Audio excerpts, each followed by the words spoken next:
The Castle of Adventure by Enid Blyton. Two girls sat on a window seat in their school study. One had red wavy hair and so many freckles that it was impossible to count them. The other had dark hair that stuck up in front in an amusing tuft. "One more day and then the halls begin," said red-haired Lucy Ann, looking at Dinah out of curious green eyes. "I'm longing to see Jack again. A whole term is an awfully long time to be away from him." "Well, I don't mind being away from my brother," said Dinah with a laugh. "Philip's not bad, but he does make me wild, always bringing in those awful animals and insects of his." "It's a good thing there's only one day between our breaking-up days," said Lucy Ann. "I wonder what this place is like that Mother's taken for the Halls," said Dinah. "I'll get out her letter and read it again." She fished in her pocket for the letter. Lucy Ann took it and read it with interest. "Yes, it's a place called Spring Cottage, and it's on the side of Castle Hill. She says it's a rather lonely sort of place, but packed with wild birds, so Jack'll be very pleased." "I can't understand your brother being so mad on birds," said Dinah. "He's just as bad about birds as Philip is about insects and animals." "Philip's marvellous with animals, I think," said Lucy Ann, who had a great admiration for Dinah's brother. "I wonder how Kiki has got on this term," said Dinah. Kiki was Jack's parrot, an extremely clever bird who could imitate voices and sounds in a most remarkable manner. "Kiki wasn't going to be allowed to be at school with Jack this term," said Lucy Ann sadly. "It's an awful pity, but still, he got a friend in the town to look after her for him, and he goes to see her every day, but I do think they might have let him have her at school." "Well, considering that Kiki kept telling the headmaster not to sniff, and Jack's form master to wipe his feet, I'm not surprised they didn't want Kiki this term," said Dinah. The girls were glad that the holidays were so soon coming. They and the two boys and Kiki would have good fun together. Lucy Ann especially looked forward to being with Dinah's pretty, merry mother. Jack and Lucy Ann Trent had no father or mother, and had lived with a cross old uncle for years, until by chance they had met Philip and Dinah Mannering. These two had no father, but they had a mother who had offered to have their great friends Jack and Lucy Ann as well. So, in term time, the two girls went to school together, and the two boys were at another school. And in the holidays, all four joined up with Mrs. Mannering, the mother of Philip and Dinah. Now, in the coming holidays, they were all to be together in this holiday cottage that Mrs. Mannering had found. "Oh, I wish the Halls would come quickly," said Lucy Ann, getting off the window seat restlessly. "I don't know why these last 2 or 3 days always drag so." But tomorrow came, and the two girls went off in the train with scores of their friends, chattering and laughing. At last they were at the station for their holiday home. They leapt out, and Dinah found the one and only porter. He went to get their luggage. "There's Mother!" shouted Dinah, and rushed to her pretty, bright-eyed mother, who'd come to meet them. Dinah was not one to hug or kiss very much, but Lucy Ann made up for that. Dinah gave her mother one quick peck of a kiss, but Lucy Ann gave her a bear hug, and rubbed her red head happily against Mrs. Mannering's chin. "Oh, it's lovely to see you again," she said, thinking for the 100th time how lucky Dinah was to have a mother of her own. "I've got the car outside to meet you," said Mrs. Mannering. "Come along, the porter will bring your luggage." They got into the little car, and the porter put the trunks in at the back. Mrs. Mannering took the wheel. "It's quite a long way to Spring Cottage," she said. "We have to fetch our own goods and food from the village here, except for eggs and butter and milk, which a nearby farm lets me have, but it's lovely country. As for birds, well, Jack will have the time of his life.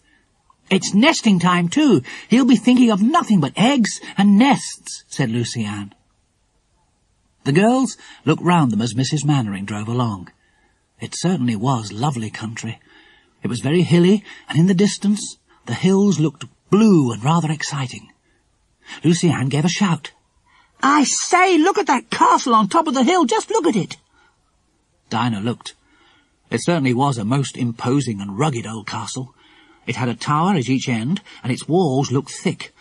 It had slit windows, but it had wide ones too, which looked a little odd. "Is it a really old castle?" asked Lucy Ann.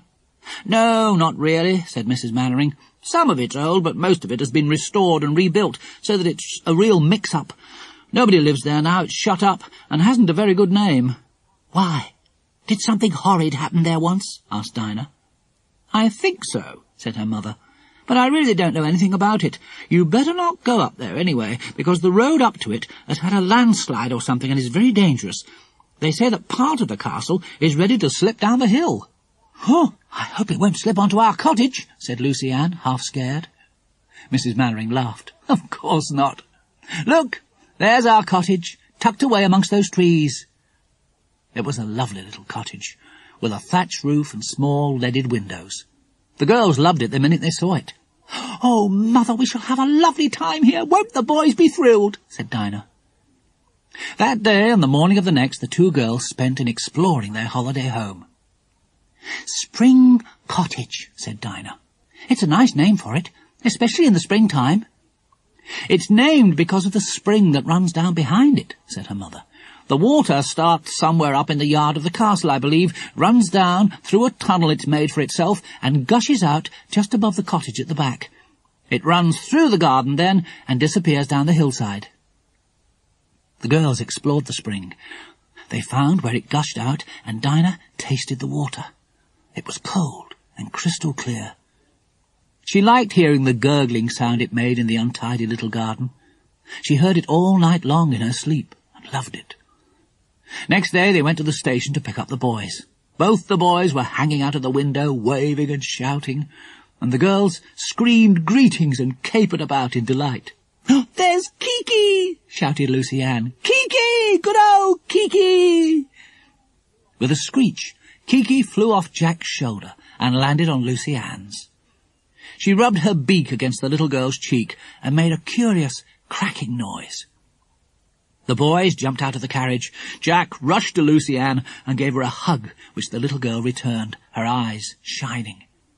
Kiki gave another screech and flew back onto Jack's shoulder. "Wipe your feet," she said sternly to the startled porter. "And where's your handkerchief?" Philip grinned at his sister Dinah. "Hello, old thing," he said. "You've grown. Good thing I have too, or you'd be as tall as I am.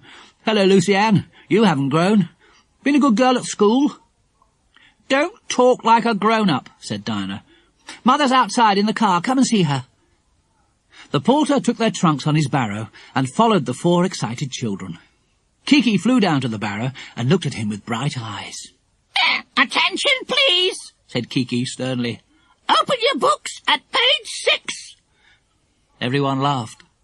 "She got that from one of the masters," said Jack. "Oh, Aunt Allie, she was so funny in the train. She put her head out of the window at every station and said, 'Right away there!' just as she'd heard a guard say, and you should have seen the engine driver's face." Jack and Lucy Ann called Mrs. Mannering Aunt Allie, because Mrs. Mannering seemed too stiff and standoffish.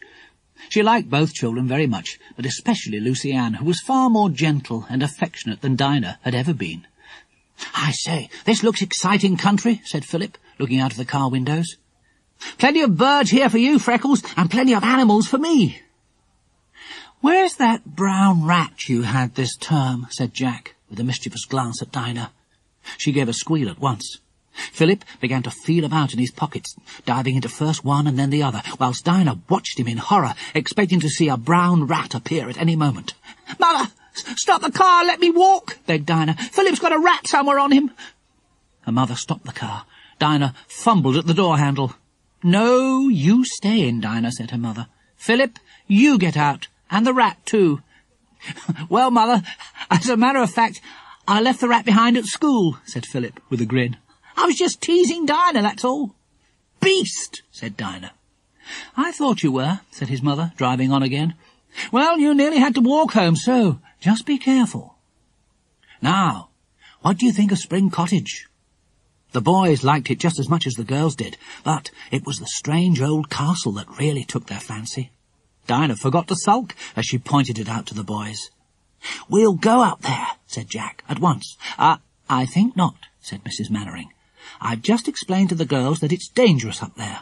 "Oh, but why?" asked Jack, disappointed. "Well, "There's been a landslide on the road, and no one dares to set foot on it now," said Mrs. Mannering. "I did hear that the whole castle is slipping a bit and might collapse if the road crumbles much more." "Sounds very exciting," said Philip, his eyes gleaming. The first day or two were very happy days indeed. The 4 children and Kiki wandered about as they pleased, and Jack found so many nests that he marvelled to see them. He got very excited one day because he said he saw an eagle. "An eagle?" said Dinah, disbelievingly. "Golly, I wonder if it's nesting anywhere near here," said Jack.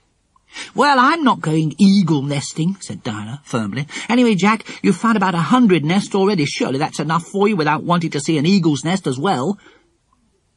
Kiki always came with them on their excursions, sitting on Jack's shoulder.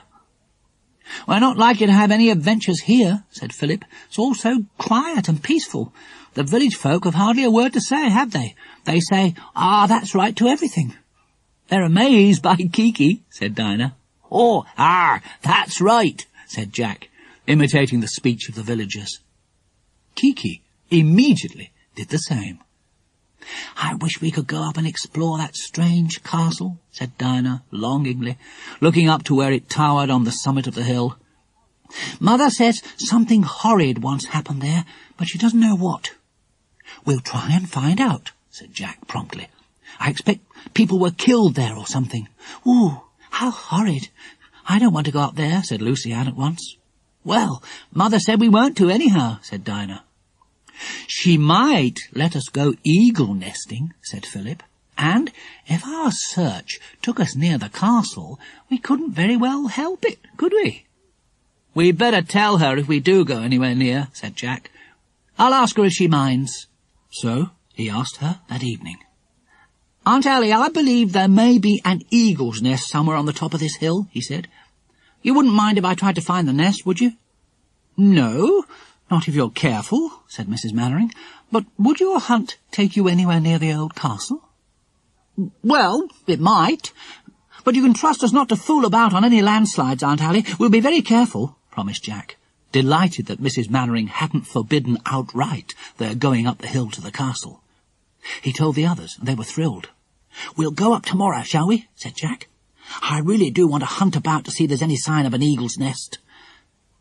That afternoon, in their wandering, they had a curious feeling of being followed. Once or twice Jack turned round, sure that someone was behind them, but there was never anyone there. "It's funny," he said to Philip in a low voice. "I felt certain there was someone behind us then. I heard the crack of a twig." "Yes, I thought so too," said Philip. "I tell you what, Jack, when we get into that patch of trees, I'll crouch down behind a bush and stop while you others go on." The girls were told what Philip was going to do. When he came to a conveniently thick bush, Philip dropped down suddenly behind it and hid, while the others walked on, talking loudly. Philip lay there and listened. He could hear nothing at first. Then he heard a rustle, and his heart beat fast. Who was it tracking them, and why? Someone came up to his bush. Someone crept past without seeing him. Philip gazed at the someone, and was so astonished that he let out an exclamation. "Well!" A girl with ragged clothes, bare feet, and wild curling hair jumped violently and turned round. In a trice, Philip had jumped up and had hold of her wrists. She tried to bite him and kicked out with her bare feet. "Now, don't be silly," said Philip. "I'll let you go when you tell me why you're following us." The others, hearing Philip's voice, came running back. "This is the person who was following us, but I can't get a word out of her," said Philip. "She's a wild girl," said Dinah. The girl scowled at her, and then she glanced at Kiki on Jack's shoulder and stared as if she couldn't take her eyes off her. "I believe she was only following us to get a glimpse of the parrot," said Philip with a laugh. "Is that right, wild girl?" The girl nodded. "Ah, that's right," she said. "Ah, that's right," said Kiki. The girl stared and gave a laugh of surprise. "What's your name?" asked Philip, letting go of her wrists. "Tassy," said the girl. I saw that bird, and I came after you. I didn't mean no harm. I live round the hill with my mother. I know where you live. I know all you do." "Oh, you've been spying round a bit and following us, I suppose," said Jack. "Do you know this hillside well?" Tassy nodded. Her bright black eyes hardly left Kiki. She seemed fascinated by the parrot. "Pop goes the weasel," said Kiki to her in a solemn voice. "Open your book at page 6. "I say, do you know if the eagles nest on this hill?" asked Jack suddenly. "What's an eagle?" said Tassy. A big bird," said Jack. "A very big bird with a curved beak and—" "Like your bird there?" said Tassy, pointing to Kiki. "Oh, no," said Jack. "Well, never mind. If you don't know what an eagle is like, then you won't know where it nests either." "It's time to go back home," said Philip. "I'm hungry. Tassy, take us the shortest way home." To Philip's surprise, Tassy turned round and plunged down the hillside as sure-footed as a goat. The others followed. She took them such a short-cut that all of them were amazed when they saw Spring Cottage in front of them. "Thanks, Tassy," said Philip, and Kiki echoed his words. "Thanks, Tassy." Tassy smiled, and her usual rather sulky look fled. "I'll see you again," she said, and ran off. "Golly, I wish I could get a baby fox, a little cub," said Philip a day or two later. "I've always wanted one. They're like small and lively puppies, you know." Tassy was with them when he said this. She often joined up with them now and was quite invaluable because she always knew the way home. It seemed very easy to get lost on the vast hill, but Tassy could always show them a shortcut. She was an odd girl. She never wore anything but a ragged frock that looked as if it had been made from a dirty sack. Her wild curly hair was in a tangle, and she was always barefoot. "I don't mind her being barefoot, but she's rather dirty," said Lucy Ann to Dinah. "I don't believe she ever has a bath." On inquiry, it was found that Tassy didn't know what a bath was. Dinah took her into Spring Cottage and showed her the big tin bath they all used. Her mother was there and looked at the wild girl in amazement. "Whoever is that dirty little girl?" she asked Lucy Ann in a low voice. "She'd better have a bath." But when Dinah explained to Tassy what having a bath meant, Tassy looked scared. She shrank back in horror at the thought of sitting down in water. "Now you listen to me," said Mrs. Mannering firmly. "If you like to let me give you a bath and scrub you well, I'll find a cotton frock of Dinah's for you, and a ribbon for your hair." The thought of this finery thrilled Tassy to such an extent that she consented to have a bath. So she was shut up in the kitchen with Dinah's mother, a bath of hot water, and plenty of soap. In half an hour's time, Tassy came out of the kitchen, looking quite different. Her hair was washed and brushed and tied back with a blue ribbon. She wore a blue cotton frock of Dinah's, and on her feet she actually had a pair of old rubber shoes. "Oh, Tassy, you look fine," said Lucy Ann, and Tassy looked pleased. "I smell nice," she said, evidently liking the smell of carbolic soap better than the others did. "But that bath was dreadful. How often do you have a bath? Once a year?" Tassy was extraordinary. She attached herself to Philip and also to Kiki, and plainly thought that he and the parrot were the most admirable members of the party. The day after her bath she came down to the cottage and looked in at the window. She held something in her arms, and the others wondered what it was. "There's Tassy," said Lucy Ann. "She's got her blue frock on, but her hair's all in a tangle again." "What has she got in her arms?" said Dinah curiously. "Tassy, come in and show us what you've got." Tassy went round to the back door. She appeared in the kitchen, and Philip gave a yell. "It's a fox cub! Oh, the pretty little thing! Tassy, where did you get it?" "From its den," said Tassy. "I knew where a fox family lived, you see." Philip took the little cub in his arms. It was the prettiest thing imaginable, with its sharp little nose, its small brushed tail, and its thick red coat. It lay quivering in Philip's arms, looking up at him. Before many seconds had passed, the spell that Philip seemed to put on all animals fell upon the fox cub. It crept up to his neck and licked him. It cuddled against him. It showed him in every way it could that it loved him. "You've got a wonderful way with animals," said his mother. "You'll have to keep it in some sort of cage, won't you, or it'll run off." "Of course not, Mother," said Philip scornfully. "I shall train it to run to heel like a puppy. It'll soon learn." "Well, but foxes are such wild creatures," said his mother doubtfully. But no creature was wild with Philip. Before 2 hours had gone by, the cub was scampering at Philip's heels, begging to be taken into his arms whenever the boy stopped. Kiki disliked Philip's fox cub very much and scolded it vigorously whenever she saw it. But Tassy she loved, and flew to her shoulder as soon as she saw her, murmuring nonsense into her ear. "I wish Kiki would leave Button alone," said Philip. Button was the name he'd given to the little fox cub, which, like Tassy, followed him about whenever it could. "Kiki is really behaving badly about Button. I suppose she's jealous."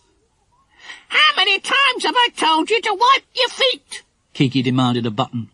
"Where's your handkerchief?" "Shut up, Kiki, you remind me of school," said Jack. "I say, you others, I saw that eagle again today. It was soaring over the hilltop. I'm sure it's got a nest up there."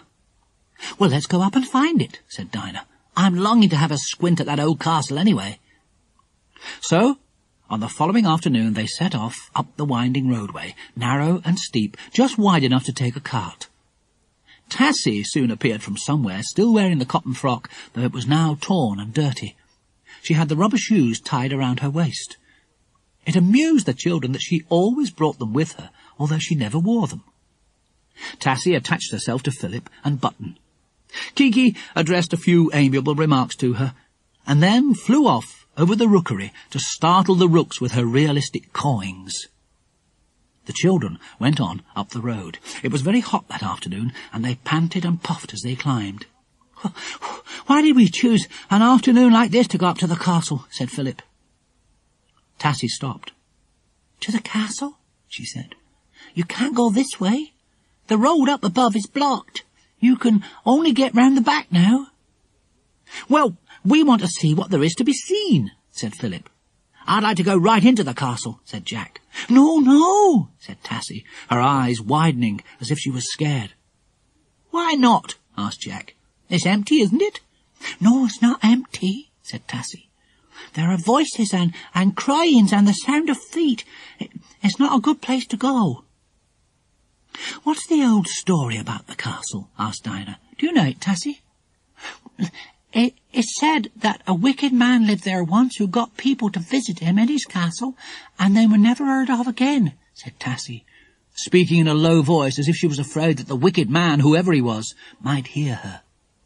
"What a nice old man," said Philip with a laugh. "I don't believe a word of it. I'd love to explore all over the castle, wouldn't you, Jack?" "Rather," said Jack. "Kiki, get off my shoulder for a bit. You feel jolly heavy up this hill." "Kiki, I love you," said Tassy, and Kiki flew to her at once. Tassy didn't pant and puff as the others did. She was like a goat, the way she sprang up the steepest places, and never seemed in the least tired. "Hello, we're a good way up at last," said Philip, wiping his hot forehead. "Look, the road goes all strange here." So it did. It could no longer be called a road, for part of the hillside had fallen away and had piled itself on the road and all around. Enormous boulders of rock lay where they'd rolled, and the stumps of trees showed where the moving hillside had cut them into pieces. The children gazed over the untidy, rock-strewn landscape. "It looks as if an earthquake had upset it," said Lucy Ann. Beyond the landslide stood the castle, looking even more enormous now. The children could see 2 of the square towers with the long, battlemented wall stretching between them. "I'd like to go up into one of those towers. Tassy, how do we get to the back of it?" asked Philip, turning to the little girl. "We could climb over this landslide bit, I suppose, but we said we wouldn't." "There's my eagle again!" cried Jack, suddenly in excitement, and he pointed to a big bird that rose soaring in the air above the castle. "See? You see it? It is an eagle, no doubt about it. Isn't it enormous? I bet it's got a nest somewhere about. Oh, golly, there's another of them, look!" 2 eagles and together! Well, that settles it. There must be a nest. You're not thinking of taming a young eagle, I hope, said Dinah in alarm. Don't worry, Kiki would never let Jack have a tame eagle, said Lucy Ann. This was true, and Dinah heaved a sigh of relief. They rose from somewhere behind the castle, as far as I could see, said Jack eagerly. Let's go round and see if we can find out where their nest is. Come on, we'll see where they fly down to. I wish I'd brought my camera. I could have photographed the nest. They were near to the castle by now. The great thick walls rose up far above their heads. There was no break in them, except about 16 feet up, where slit windows could be seen. There are the eagles again, cried Jack. They've gone down inside the castle courtyard. That's where they've got their nest, I bet, in the courtyard somewhere. I simply must find it. But you can't possibly get into the courtyard, said Philip. Where's the gateway of the castle? Demanded Jack, turning to Tassy. At the front, where that landslide is, said Tassy. You couldn't get over the landslide without being in danger in any way. If you did, you'd find the great gate shut. There's another door further along here, but that's locked. You can't get into the castle. Where's the door along here? Said Jack. They went further along, turned a corner of the castle wall, and came to a sturdy oak door flush with the wall. The wall arched over it, and the door fitted exactly. Jack put his eye to the keyhole, but could see nothing. Do you mean to tell me there's no other way into this castle? He said to Tassy. She considered solemnly. Then she nodded her head. I might know. I've never been, but it might be a way. Show us quickly, said Jack eagerly. Tassy led them further round the castle towards the back of it. Here it was built almost into the cliff. A narrow, dark pathway led between the steep hillside and the back wall of the castle. Tassy came to a stop and pointed up. The other 4 looked and saw that there was one of the slit windows high up above them. They stared at Tassy, not seeing in the least how that helped them. Don't you see? said Tassy. You could climb up the cliffside here because it's all overgrown with creepers, and then when you get opposite that window, you might put a branch of a tree across or something and get in. I see what she means, said Philip. If we could lug a plank up the side of the steep cliff here that the castle backs onto and put one end of it onto the windowsill and the other firmly into the cliff, we could slide across and get in. It's an idea. The rest of the company received this news with mixed feelings. Put on the light, said Kiki earnestly from somewhere in the dark passage. Put on the light. The children laughed. It was funny the way Kiki sometimes said what sounded like a very sensible sentence. Let's find a branch or something, said Jack. So they hunted for something to use as a bridge across to the window of the castle, but there was nothing to be found at all. True, Philip found a dead branch, but it was so dead that it would have cracked at once under anyone's weight. Oh, blow, said Jack. Anyway, we know what to do. We'll find a plank or something to bring up here tomorrow, and we'll send Tassy up with it, and she can put it across from the cliffside to the window. We'll give her a strong rope, too, so that she can knot it to some of that creeper up there, and we can pull on it to help ourselves up. We're not as goat-footed as Tassy. No, she's marvellous, said Lucy Ann, and Tassy glowed with pleasure. They made their way down the hillside again, finding it a little easier to climb down than up, especially as Tassy took them a good way that she knew. It's really getting very late, said Jack. I hope your mother won't be anxious, Philip. Oh, no, said Philip. She'd know one of us would run down for help if anything happened. All the same, Mrs. Mannering had been wondering what had become of the children, and she was very glad to see them. Next morning, the 5 children set off soon after breakfast. Dinah carried the knapsack of food, Lucy Ann carried Jack's precious camera, Tassy carried Kiki on her shoulder, very proudly indeed, and the 2 boys carried between them a plank they'd found in the garage. Take us the shortest way you know, Tassy, begged Jack. This plank is so awkward to carry. I say, Philip, did you think to bring a rope too? I forgot. I've tied one round my waist, said Philip. It's long enough, I think. Oh, Button! Don't get under my feet like that, and don't ask to be carried when I've got to take this tiresome plank up the hill. With many rests, the little party went up the steep hill towards the castle. At last they arrived and made their way around the great wall to the back, where the wall of the castle ran level with the side of the hill. "Tassy, you go up first, and tie this rope firmly to a stout creeper stem," said Philip, giving her the rope, which he'd untied from his waist. "Then we can all pull ourselves up by it without slipping." Tassy climbed up the creeper-clad wall easily. She stopped opposite the slit window of the castle. She tied the rope firmly round a strong creeper stem, and then slid down, holding the rope, and landed beside them on her toes. "You ought to be in a circus," said Jack. Philip had another, shorter piece of rope. "That's to haul the plank up with," he said. "Now, tie the plank to my waist," he said to Jack. "Then I can have both hands to help myself up with, and the plank will come up behind me by itself." His feet slipped, but he went on upwards, feeling the drag of the heavy plank on his waist. At last he was opposite the castle window. "Look out! I'm coming up too to help," called Jack from below. And up he came, pulling on Tassy's rope. Then, between them, they managed to haul up the plank and lift it so that it almost reached the windowsill. "A bit more over. That's right. Now a bit more to the right," panted Jack. And then, with a thud, the plank at last rested on the sill of the narrow slit window. The other end rested firmly on a mass of tangled creeper roots and on some stout ivy stems. "Have you really fixed it?" shouted Dinah in excitement. "Jolly good! Oh, look out! There goes Kiki!" Sure enough, Kiki, who had been watching everything in the greatest surprise, had sailed up in the air and was now sitting on the plank. Then she walked clumsily across to the window and hopped on the sill. She poked her beak inside the opening. "Kiki always likes to poke her nose into everything," said Lucy Ann. "Can we come up now, Philip?" "I'll go across the plank," said Jack. But a shout from Lucy Ann stopped him. "No, Jack, wait till I'm up there. I want to see you properly. I can only see your legs from down here." Soon all three girls were up by the boys. It was easy to go up by the rope. They watched Jack sit astride the plank and gradually edge himself across. He got to the windowsill. He stood up on the plank and clutched the stone sides of the narrow window. He stood in the opening. "Golly, it's narrow!" he shouted across the plank to where the others were watching him breathlessly. He wriggled through gradually and then suddenly jumped to the floor the other side. He yelled back, "Hurrah!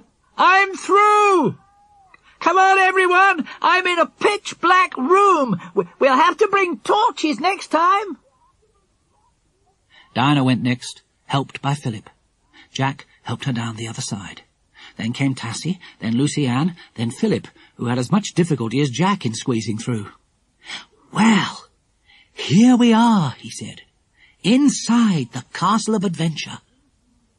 "The Castle of Adventure?" echoed Lucy Ann in surprise.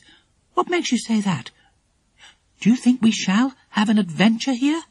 "Oh, I don't know," said Philip. "I just said it. But it's got an odd feeling, this castle, hasn't it? My word, isn't it dark?" A mournful barking came from below. It was Button, left behind. Philip stuck his head out of the window. "It's all right, Button. We're coming back." Kiki stuck her head out too and gave a railway engine screech. "That's just to tell poor Button she's up here and he's not," said Dinah. "Kiki, you do like to crow over poor Button, don't you?" It was very dark in the room they'd jumped into, but gradually they could see better as their eyes got used to the darkness. "It's just a big bare room," said Jack, rather disappointed. "Come on, let's do a bit of exploring." They made their way to the door, which opened into a long corridor. They went down this and came to a lighter room lit by one slit window and one wide one, evidently added much later. They went into the next room, which again was very dark, because it had only a slit window to light it. Dinah wandered to the window and suddenly gave such a yell that everyone jumped violently. "Dinah! What is it?" cried Philip. "There's something in this room," she cried. "It touched my hair. I felt it. Come out, quickly." "Don't be silly," began Philip. And then he stopped suddenly. Something had touched his hair too. Then a ray of sunlight unexpectedly came slanting in through the slit window, and Philip gave a sudden laugh. "How silly we are," he said. "It's cobwebs! Look! Hanging down from the ceiling! They must be years old." Everyone was very much relieved, but Dinah wouldn't stay in the room one moment more. "Come out where it's sunshiny," she begged, and they all went into a wide corridor where the sun poured in at many windows. "Look! This way leads across one of the battlemented walls to the tower," cried Jack. "Let's go along to the tower. We'll get a magnificent view from there." "I feel like an old-time soldier marching round the castle wall," said Philip, as they made their way along to the tower. "Here we are. Oh, look, there's a winding stone stair that leads to the top of the tower. Come on, up we go." And up they went. The stone stair twisted awkwardly round and round, and led them straight into another room, out of which a narrow stair led them to the very roof of the tower itself. They went up the tiny stair and found themselves on the top of the tower, its battlemented edge rising a few feet all round.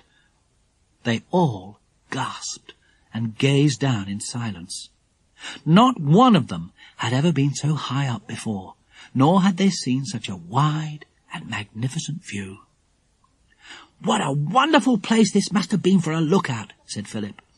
"Any sentry here could see enemies coming miles and miles away.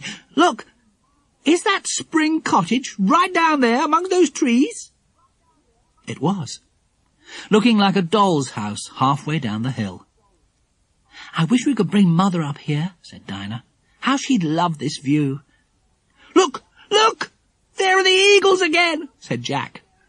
And he pointed up in the air where two great eagles soared to the clouds. "I say, shall we have our lunch here, on top of this tower, and see this marvellous view all the time, and watch my eagles?" "Oh, yes," said everyone, including Kiki. She always joined in any chorus. "Poor little Button," said Philip. "I wish we could have brought him too, but it was too risky across that plank. I expect he's feeling very lonely now. I hope he won't run off." Dinah divided out sandwiches, cake, biscuits, fruit, and chocolate. Then she presented everyone with a cardboard cup of lemonade from a bottle. "We've had plenty of picnics in our time," said Philip, biting hugely into a thick sandwich of egg and ham, "but never one in such an extraordinary place as this. It almost makes me giddy, looking out at that enormous view." Jack had been watching the eagles, which all the time they were at lunch had been soaring high in the air, looking like black specks. Now they were coming down again, gliding in large circles, their great wings spread out to catch the smallest current of air. They watched the eagles go lower and lower.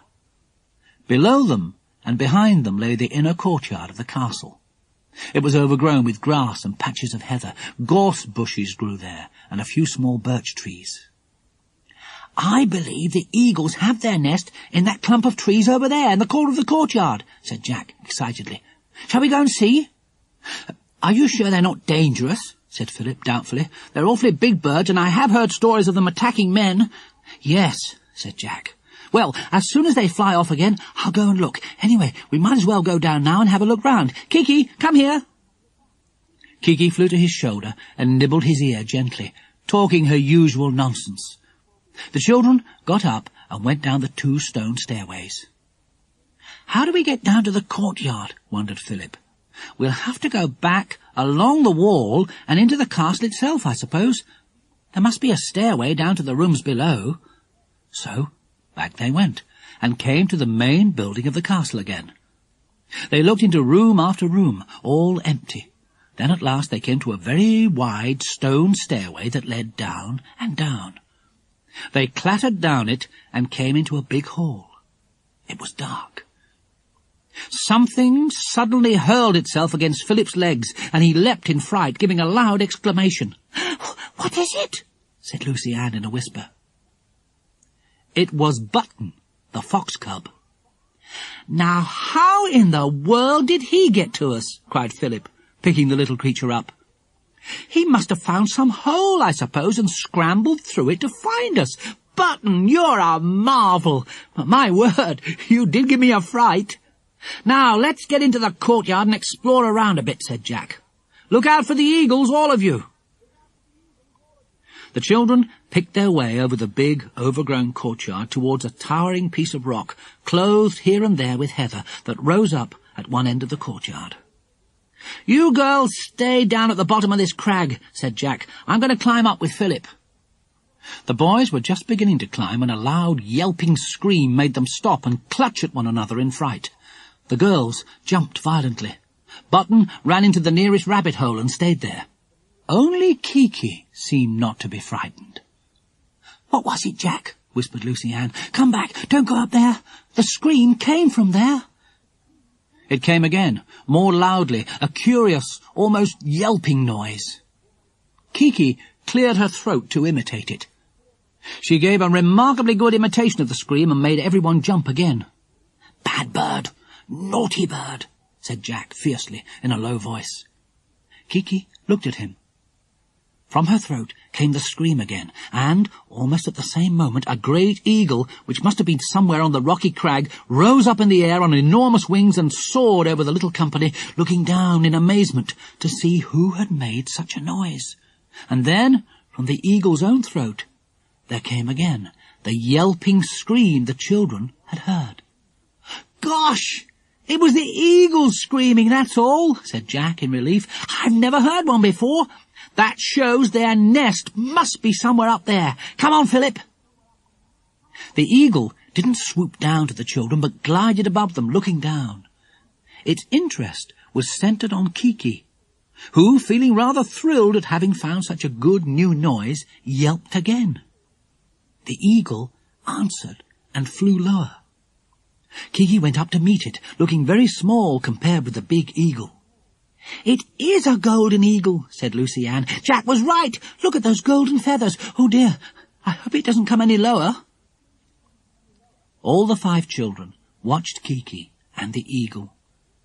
Usually birds were either puzzled and afraid of Kiki or angry, but the eagle was neither.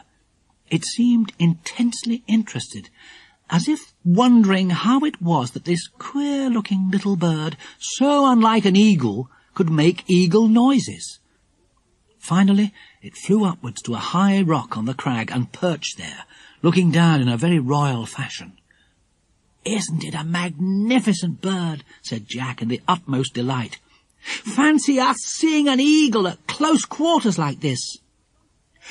"There's the second eagle. Look," said Lucy Ann suddenly in a low voice.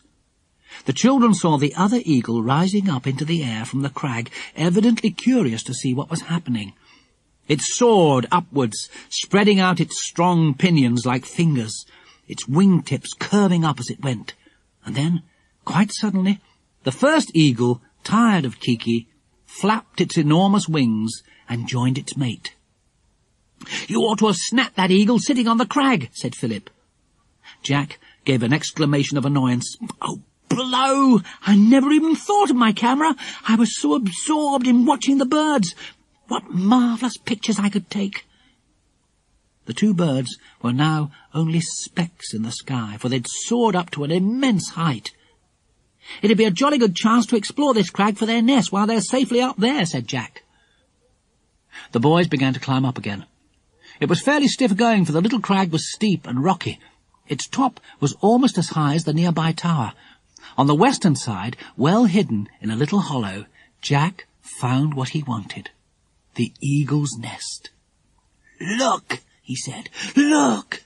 Did you ever see such an enormous thing, Philip? It must be 6 feet wide at the bottom." The boys looked at the great nest on the broad ledge of rock. It was about 2 feet high, made of twigs and small boughs with heather tucked in between. "There's a young one in the nest," said Jack in delight. "Quite a big bird, too. Must be more than 3 months old and ready to fly." The young bird crouched down in the nest when it heard Jack's voice.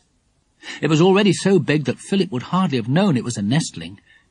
But Jack's sure eye had noticed the white bases of the feathers, telling him that this was a young eagle and not an old one. Kiki flew inquisitively to the nest. She gave a yelp like the eagle had made. The young bird looked up inquiringly, recognized the sound, but not the maker of it. "Your camera, quick!" whispered Philip, and Jack began to adjust his camera with quick, eager fingers. "Quick! The old eagles are coming back!" whispered Philip, and Jack gave a glance upwards. The eagles had remembered their young one, and seeing the boys so near the nest were coming down to see what was happening. Jack snapped the camera just in time, for Kiki flew off almost immediately to meet the eagles, screaming a welcome.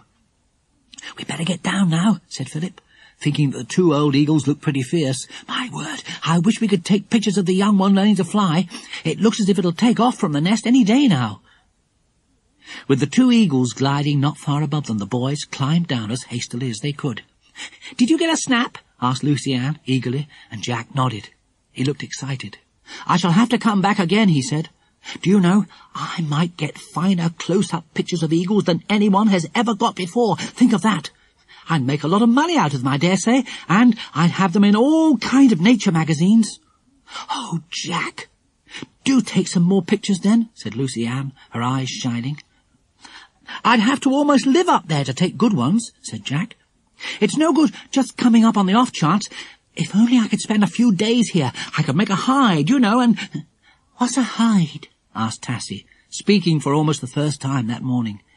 "A hide? Oh, it's a place I should rig up to hide myself and my camera in," said Jack. "I might take a whole set of pictures showing the young eagle learning to fly." "Well, ask Mother if you can come up then," said Philip. "You'll have Kiki for company, and we'll come up and see you every day. Come on now, let's explore the lower parts of the castle a bit more."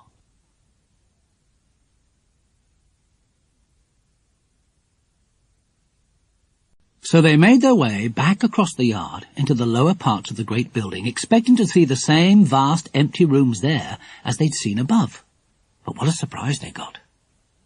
They went into a great doorway and walked across the dark hall, which echoed strangely with their footsteps. From outside came the yelping scream of the eagles again.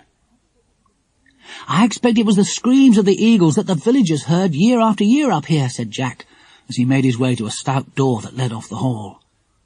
He opened it, and then stood still in surprise. This room was furnished. It had once been a kind of sitting room or drawing room, and the mouldy old furniture was still there. Dinah shivered. When the others went further into the room, walking on tiptoe and talking in whispers, she did not follow. Lucy Ann patted a chair, and at once a cloud of dust arose, making her choke. Philip pulled at a cover on one of the sofas, and it fell to pieces in his hands. It was quite rotten. They went out and into the next one. That was quite empty, but the third one, smaller, and evidently used as a dining room, was again furnished. And again the spiders' webs stretched everywhere, and hung down in long grey threads from the high ceilings. "Curiouser and curiouser," said Lucy Ann, quoting Alice in Wonderland.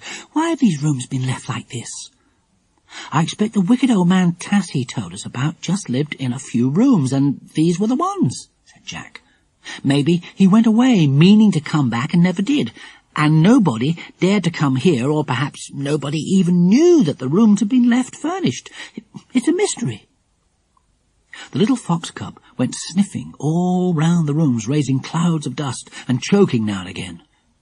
Kiki didn't seem to like the rooms. She stayed on Jack's shoulder, quite silent. They came to the kitchen. This was a simply enormous place, with a great cooking range at the back. Iron saucepans and an iron kettle were still there.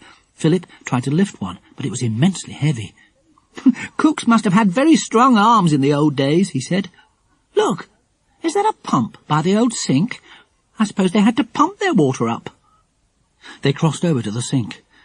The old-fashioned pump had a handle which had to be worked up and down in order to bring water from some deep-down well. Philip stared at it in a puzzled manner, his eyes going to a puddle on the floor just below the pump. "What's the matter, Philip?" said Jack. "Nothing much, but where did that water come from?" said Philip. "See? It's in a puddle. It can only have been there a day or two, or it would have dried up." Jack, too, felt puzzled. "Let's pump a bit and see if water comes up," he said, and stretched out his hand. Before he could reach the handle, Philip knocked his hand aside with an exclamation. Jack looked at him in surprise. "See here," said Philip. "The handle of the pump isn't covered with dust like everything else is. It's rubbed clean just where you take hold of it to pump." Dinah felt a little prickle of fright go down her back. Whatever did Philip mean? Who could pump up water in an old empty castle? They all stared at the pump handle and saw that Philip was right. Button began to lap up the puddle of water on the stone floor. "Wait, Button, I'll pump you some fresh water," said Philip, and he took hold of the pump handle. He worked it up and down vigorously, and fresh, clear water poured in gushes into the huge old sink. Some of it splashed out into the puddle already on the floor. "That's how the puddle was made," said Jack, watching carefully. "But that means someone must have pumped up water here in the last few days." Tassy's eyes grew big with fright. "The wicked old man's still here," she said, and she looked fearfully over her shoulder, as if she expected him to walk into the kitchen. "Don't be so silly, Tassy," said Philip impatiently. "The old man's dead and gone years and years ago. Do you know if any of the villagers ever come up here?" "No, oh no," said Tassy. "They're afraid of the castle. They say it's a bad place." The 5 children certainly felt it had a strange, brooding air about it. They felt that they wanted to go out into the sunshine. Kiki suddenly gave a mournful groan that made them all jump. "Don't, Kiki," said Jack crossly. "Philip, what do you make of this? Who's been pumping up the water? Can there be anyone in the castle now?" "Well, we haven't seen signs of anyone at all," said Philip. "And why should anyone be here anyway? There's nothing for them to live on. There's no food or anything. I think myself that probably some rambler came up here in curiosity, wandered about, got himself a drink of water from the pump before he went." This seemed the most likely explanation. "But how did he get in?" said Dinah, after a moment or two. "Well, there must be some way," said Jack. "There isn't," said Tassy. "I've been all round the castle and I know there isn't any way of getting in." "Well, there must be," said Philip. "Come on, let's find a comfortable place in the courtyard and have our tea. I'm jolly hungry again." They went into the hot and sunny courtyard. They sat down, and Dinah undid the tea packet. There was plenty there for everyone, but all the lemonade had been drunk at dinner time. "I'm so thirsty I simply must have something to drink with my sandwiches," said Lucy Ann. "My tongue will hang out like a dog's in a minute." Everyone felt the same, but nobody particularly wanted to go into that big, lonely kitchen and bring back water in the cardboard cups. "I know. We'll see if the spring that runs down to our cottage is anywhere about," said Philip. "It's supposed to begin in this courtyard, I know." He got up, and Button went with him. It was Button who found the spring. It gushed out near the wall that ran round the castle, almost at the foot of the tower. Jack looked with interest at the bubbling spring. It gushed out from a hole in the rock and then disappeared again under a tangle of brambles into a kind of little tunnel that ran below the tower. "I suppose it goes right underneath the tower and comes out again further on down the hillside," thought the boy. The children enjoyed the icy cold water. They finished all the tea and lay back in the sun, watching the golden eagles who were once more soaring upwards on wide wings. "This has been an exciting sort of day," said Philip lazily. "What do you feel now about spending a few days here, Jack? Won't you be too lonely?" "I'll have Kiki and the eagles," said Jack, "and all the rabbits round about too." "I wouldn't like to be here all alone now," said Dinah. "Not until I knew who pumped that water. I should feel creepy all the time. Jack, you won't really stay here by yourself, will you?" "I don't see why not," said Jack with a laugh. "I'm not scared. I think Philip's right when he says it was probably only some rambler who pumped himself a spot of water. After all, if we're curious enough to make our way in here, other people may be too." "Yes, but how did they come?" persisted Dinah. "Same way as old Button came in, I expect," said Philip. Dinah stared at him. "Well, how did Button get in?" she said. find out that, and we don't need to use the plank every time. I know what we'll do, said Jack. We'll leave old Button behind here when we go across the plank, and we'll watch and see where he comes out. Then we can use his entrance, if it's possible, the next time we come. Yes, that's a good idea, said Lucy Ann, and Tassy nodded too. The little girl was puzzled to know how Button had got into the castle. She felt so certain there was no way in beside the two doors, and the window through which they themselves had come. Come on, time to go home, said Jack, and they all got up. I'll be back here tomorrow, I hope. They went back into the castle and up the wide stone stair. Dinah felt a little uncomfortable and kept close to the others. So did Tassy. They went down the wide corridor and looked in room after room to find the one with the plank. Golly, don't say it's gone, said Jack, after they'd looked into about 6 rooms. This is odd. I'm sure the room wasn't as far along as this. But it was, for in the very next room they saw the edge of their plank on the stone sill. They hurried over to it. Jack went across first, with Kiki clutching his shoulder. He got across safely, and then caught hold of the rope on the other side. He helped Lucy Ann across, then Dinah, and then Tassy. Lucy Ann slipped hurriedly down the cliffside, followed by Dinah. Tassy leapt down like a goat, without even touching the rope. Then came Philip, and poor little Button was left behind, yelping. You go your own way and join us outside the castle, called back Philip. Button jumped up to the sill, but kept falling back. The children heard him barking away by himself as they made their way down the tunnel-like passage into the sunshine. I may have to go back for Button, you know, if he doesn't come after us, said Philip. I couldn't really leave him behind, but foxes are so sharp, I bet he'll come rushing after us in a minute. Keep a good lookout then, said Jack. But it wasn't any good keeping a lookout, for suddenly Button was at their heels, leaping up at Philip, making yelping sounds of happiness and love. Nobody saw him come. Nobody knew how he had got out of the castle.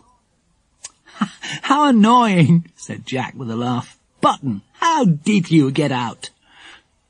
They were all so tired when they got in that they could hardly tell their adventures. When Philip told about the puddle of water below the pump, Mrs. Mannering laughed. Trust you children to imagine something to scare yourselves with, she said. Probably the pump leaks a bit on its own. It's funny about those old furnished rooms, though. It shows how the villagers fear the castle if no one has interfered with the furniture. Even thieves, apparently, will not venture there.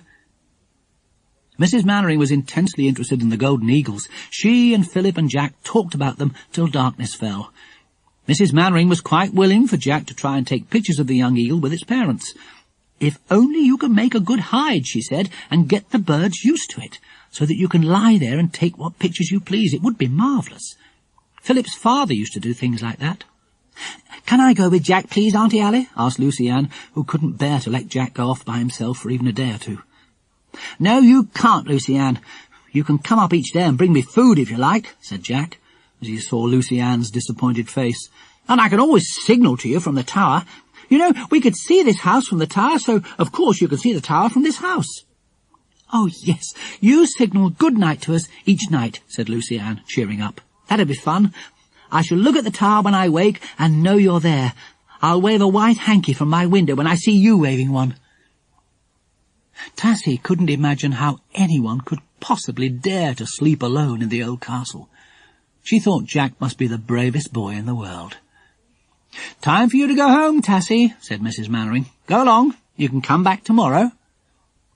Tassy disappeared, running after her tumble-down cottage and her scolding, untidy mother.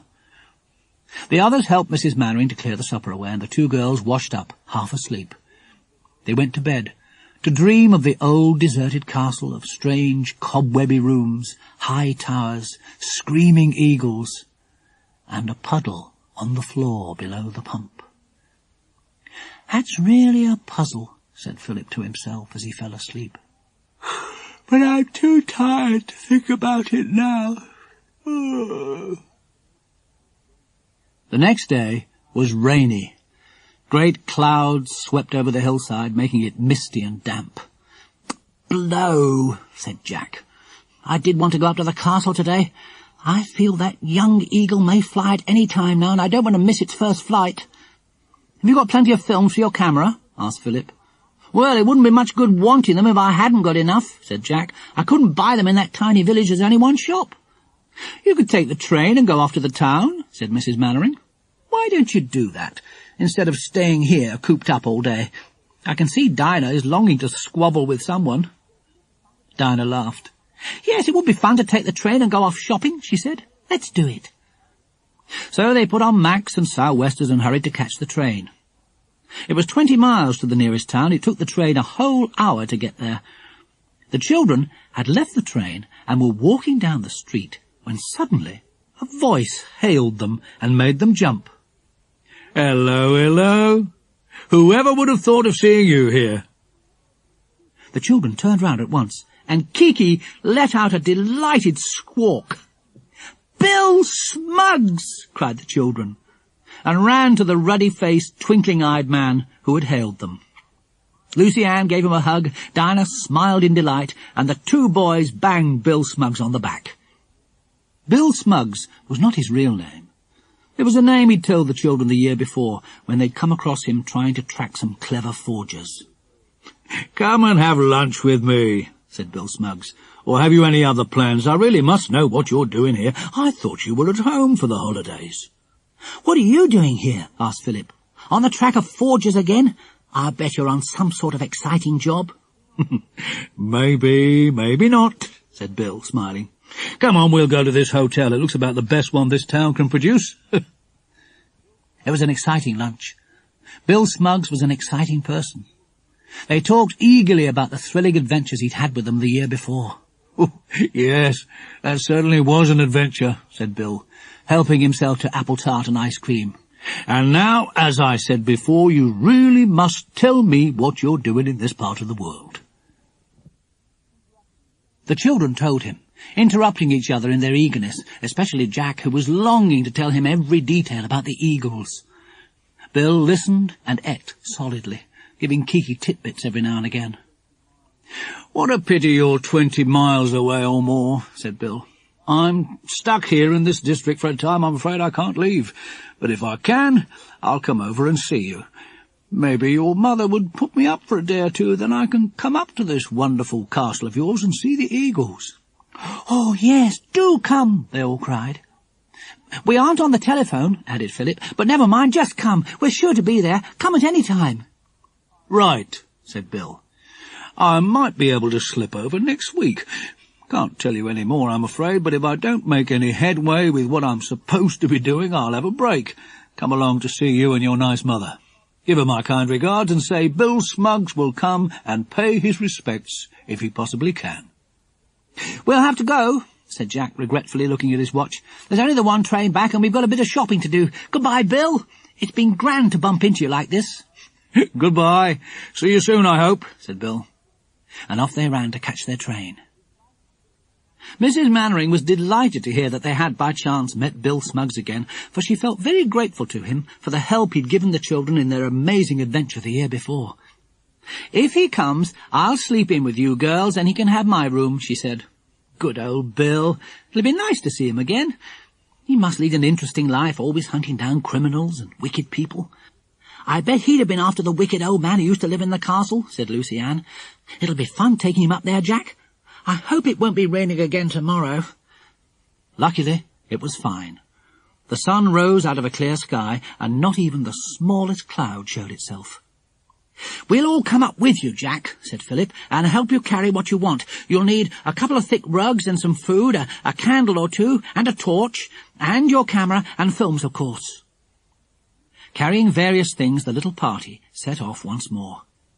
Dinah was glad to feel her torch safely in her pocket. She didn't mean to stand in dark rooms again and feel cobwebs clutching at her hair. They climbed in through the window as before.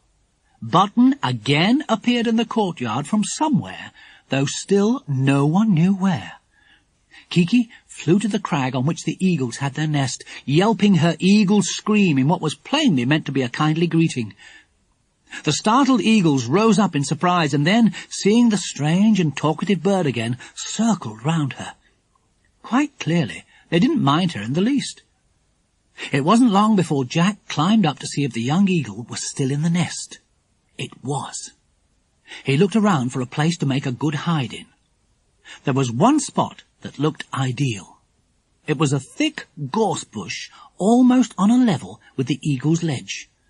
Jack thought he could probably squeeze into the hollow middle of it and make an opening for his camera in the prickly branches. The only thing is, I'll get terribly pricked, he thought. He told the others, and they agreed with him that it would be a splendid place, if a bit painful.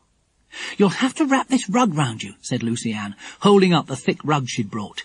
"If you creep in with this round you, you'll be all right." "Good idea," said Jack. They went up to the tower top and had their dinner there again, seeing the countryside spread out below once more in all its beauty. "I'd like Bill Smugs to see this," said Jack. "We must bring him up here when he comes." "Where do you think you'll sleep tonight, Jack?" asked Lucy Ann anxiously. "And will you wave your hanky from the tower before you go to sleep? I'll watch for it." "I'll wave my white shirt," said Jack. "You probably wouldn't notice anything so small as a hanky, though you can borrow my old field glasses and look through them if you like. They're in my room." "Oh, yes, I will," said Lucy Ann. "You haven't said where you'll sleep, Jack. You won't really sleep on one of those old sofas, will you?" "No, I don't think so. More likely in a sandy corner of the courtyard," said Jack. "There's a sandy bit over there, look. It'll be warm with the sun. If I curl up there and wrap the rugs all round me, I'll be very snug." "Well, it's time for us to go," said Philip at last. Jack said goodbye to them all as they went across the plank. He held Button in his arms, quite determined to follow him and find out where he went when he got out of the castle. One by one they crossed the plank and disappeared. Their voices died away. Jack was alone. He went down the wide corridor, down the stone stairway that led to the dark hall, and out into the courtyard, where the last rays of the sun still shone. When he came to the yard, he set the wriggling fox cub down. "Now, you show me where you go," he said. Button darted off at once, far too quickly for Jack. By the time the boy had run a few steps after him, the fox cub had disappeared, and there was no trace of him. "Oh, blow!" said Jack, annoyed. "I did mean to discover the way you went out this time, but you're so jolly nippy. I suppose you've already joined the others now." Jack went to try and arrange his camera safely in the gorse bush. He had a very good camera indeed, given to him last Christmas by Bill Smugs. He wrapped one of the rugs round him, as Lucy Ann had suggested, and began to squeeze through the prickly branches. Some of the prickles reached his flesh even through the thick rug. Kiki sat beside the bush, watching Jack in surprise. "Ah, what a pity! What a pity! What a pity!" "It is a pity that I'm being pricked like this," groaned Jack. But he cheered up when he saw what a fine view of the eagle's nest he had, and of the ledge where the eagle sat to look out at the surrounding country.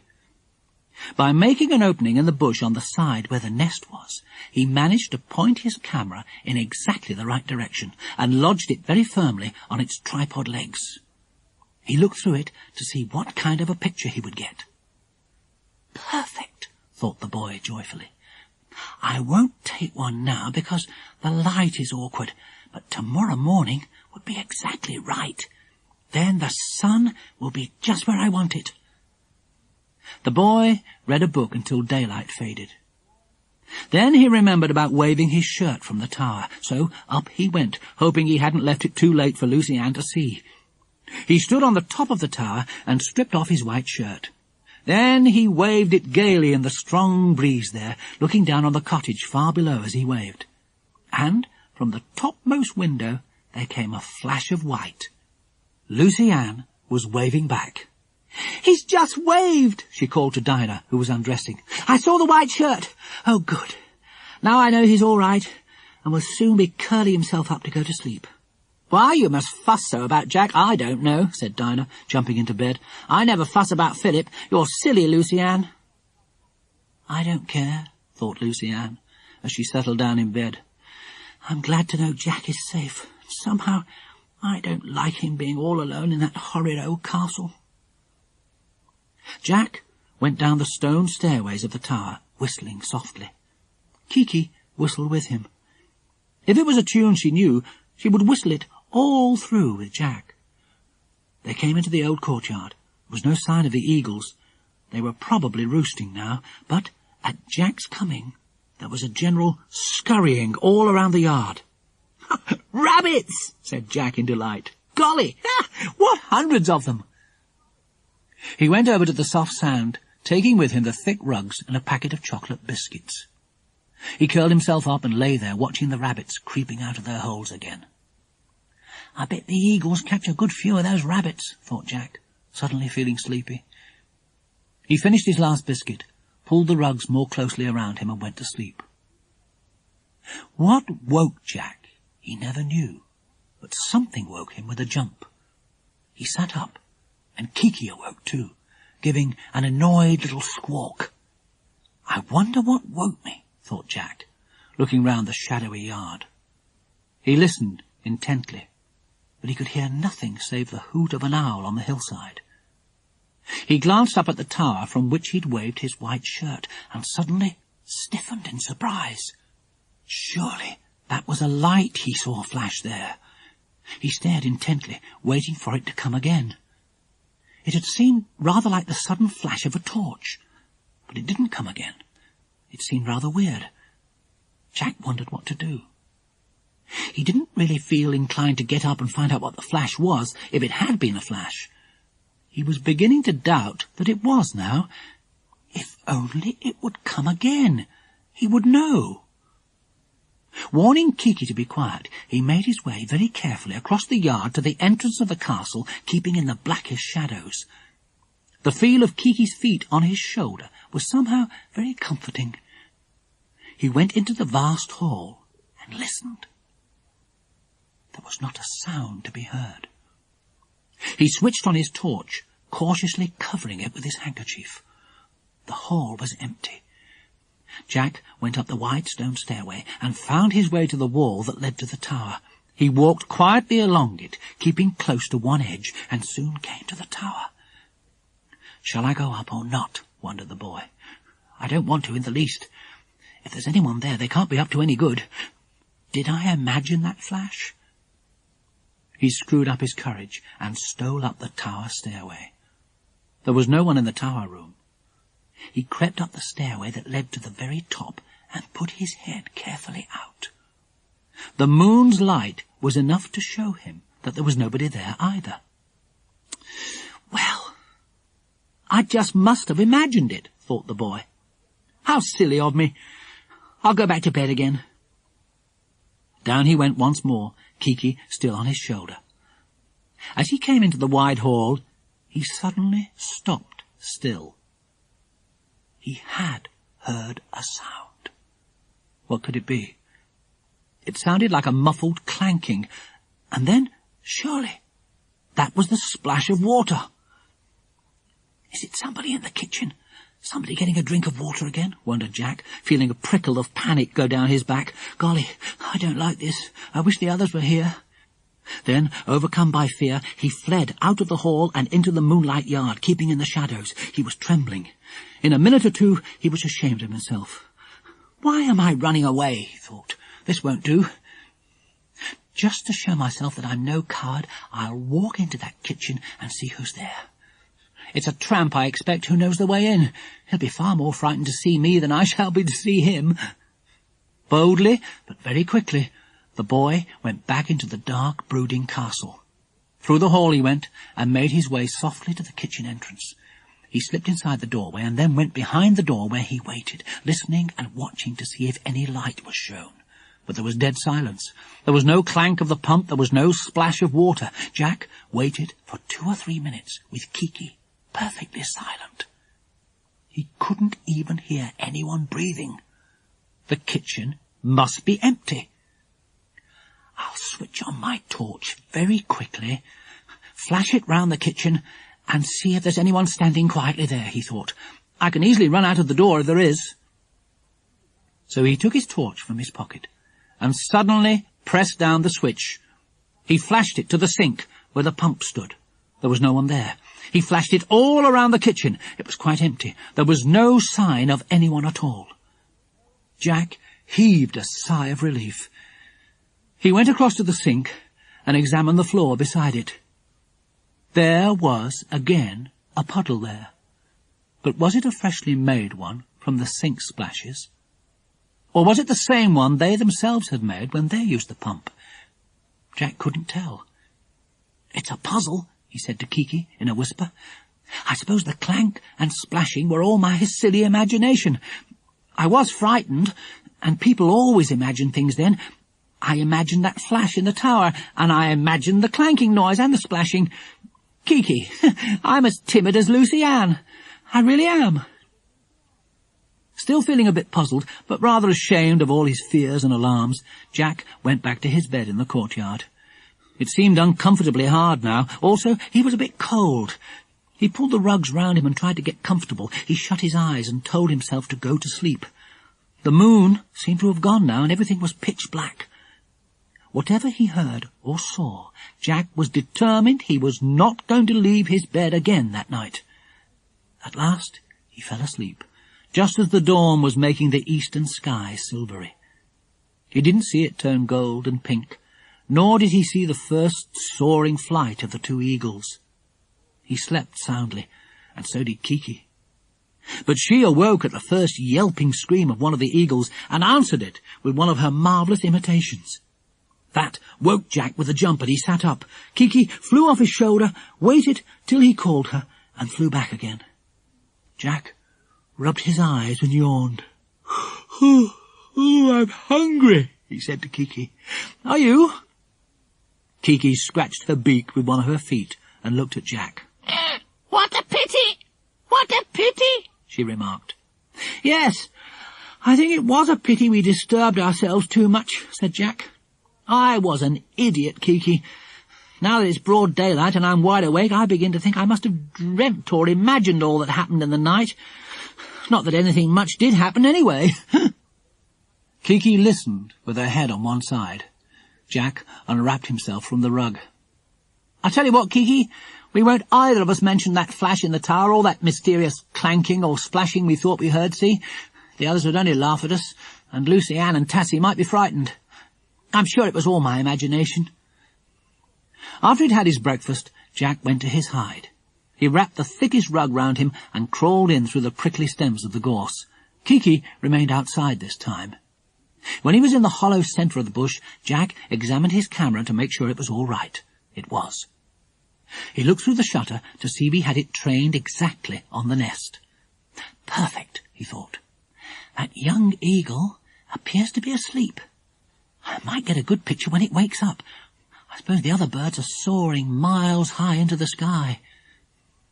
It was boring waiting for the eagle to wake up, but Jack didn't mind. Both he and Philip knew that the ability to keep absolutely still and silent for a long time on end was essential to the study of birds and animals in their natural surroundings. So Jack settled back in the gorse bush and waited. The young eagle suddenly awoke and stretched out first one wing and then the other. It climbed to the edge of the nest and looked out over the ledge, waiting for its parents to come back. "Fine," whispered Jack, and pressed the trigger of the camera to take the eagle's picture. Then, with yelps, the two grown eagles came gliding down on outspread wings, and the young one greeted them gladly, spreading out its wings and quivering them. One of the eagles had a young hare clutched in its claws. It dropped it into the nest. At once, the youngster covered the food with its big wings, cowered over it, and began to pull at it hungrily with its powerful beak. Jack snapped it. All three birds heard the click and looked towards the gorse bush suspiciously. The young one fell upon its meal and ate until it could eat no more. Then it sank back into the big nest. The female eagle finished the dead hare in a very short while. Jack got another wonderful snap whilst it was tearing up its food. This time, except for an inquiring look in the direction of the click, the eagles took no notice. "Good," thought Jack. "They won't mind the click soon, or the gleaming eye of the camera." He spent a pleasant morning using up the rest of his film, delighted to think of the wonderful pictures he could develop.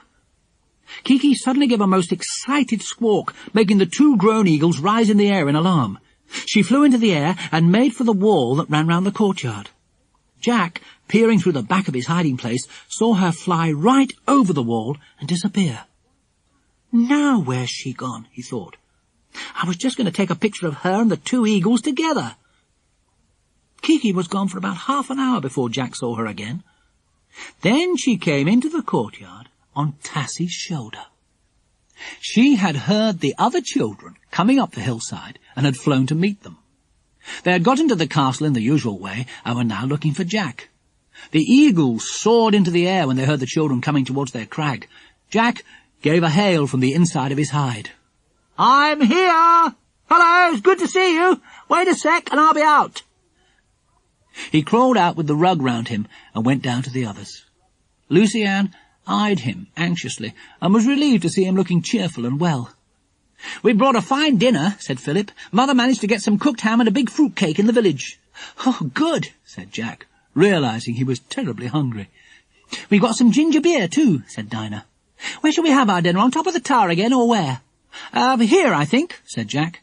"'Cause the light is perfect for taking pictures this morning, and if those eagles come back, I want a few more snaps of them. I've an idea they're going to make that young one fly soon. The female eagle tried to tip it off the edge of the nest this morning." "What sort of a night did you have, Jack?" asked Lucy Ann, who was sitting as close to Jack as she could. "Well, very good," said Jack airily. "I woke up once, took some time to go to sleep again." He was determined not to say anything about his alarms and fears in the night. They seemed so silly now in the full sunshine with people all around him. The 4 children stayed with Jack till after tea. Each crept into his hide to watch the eagles. They went up to the tower again, and Jack cautiously looked round to see if anything was different about the tower. A cigarette end, a scrap of paper, but there was nothing at all. "Won't you come back with us tonight, Jack?" asked Lucy Ann. "Course not," said Jack, though secretly he felt he would rather like to. "Is it likely, just as I'm certain that young eagle is going to learn to fly?" All right," said Lucy Ann with a sigh. "I don't know why I hate you being here alone in this horrid old castle, but I just do." "It's time to go," said Philip, getting up. "We brought you another rug, Jack, in case you felt cold. Coming to see us off at the window?" "Yes, of course," said Jack. And they all went inside the castle, their footsteps echoing on the stone floor. They went to the room where the plank reached to the windowsill, and one by one they got across. Lucy Ann called a farewell to Jack. "Thank you for waving your shirt to me last night," she called.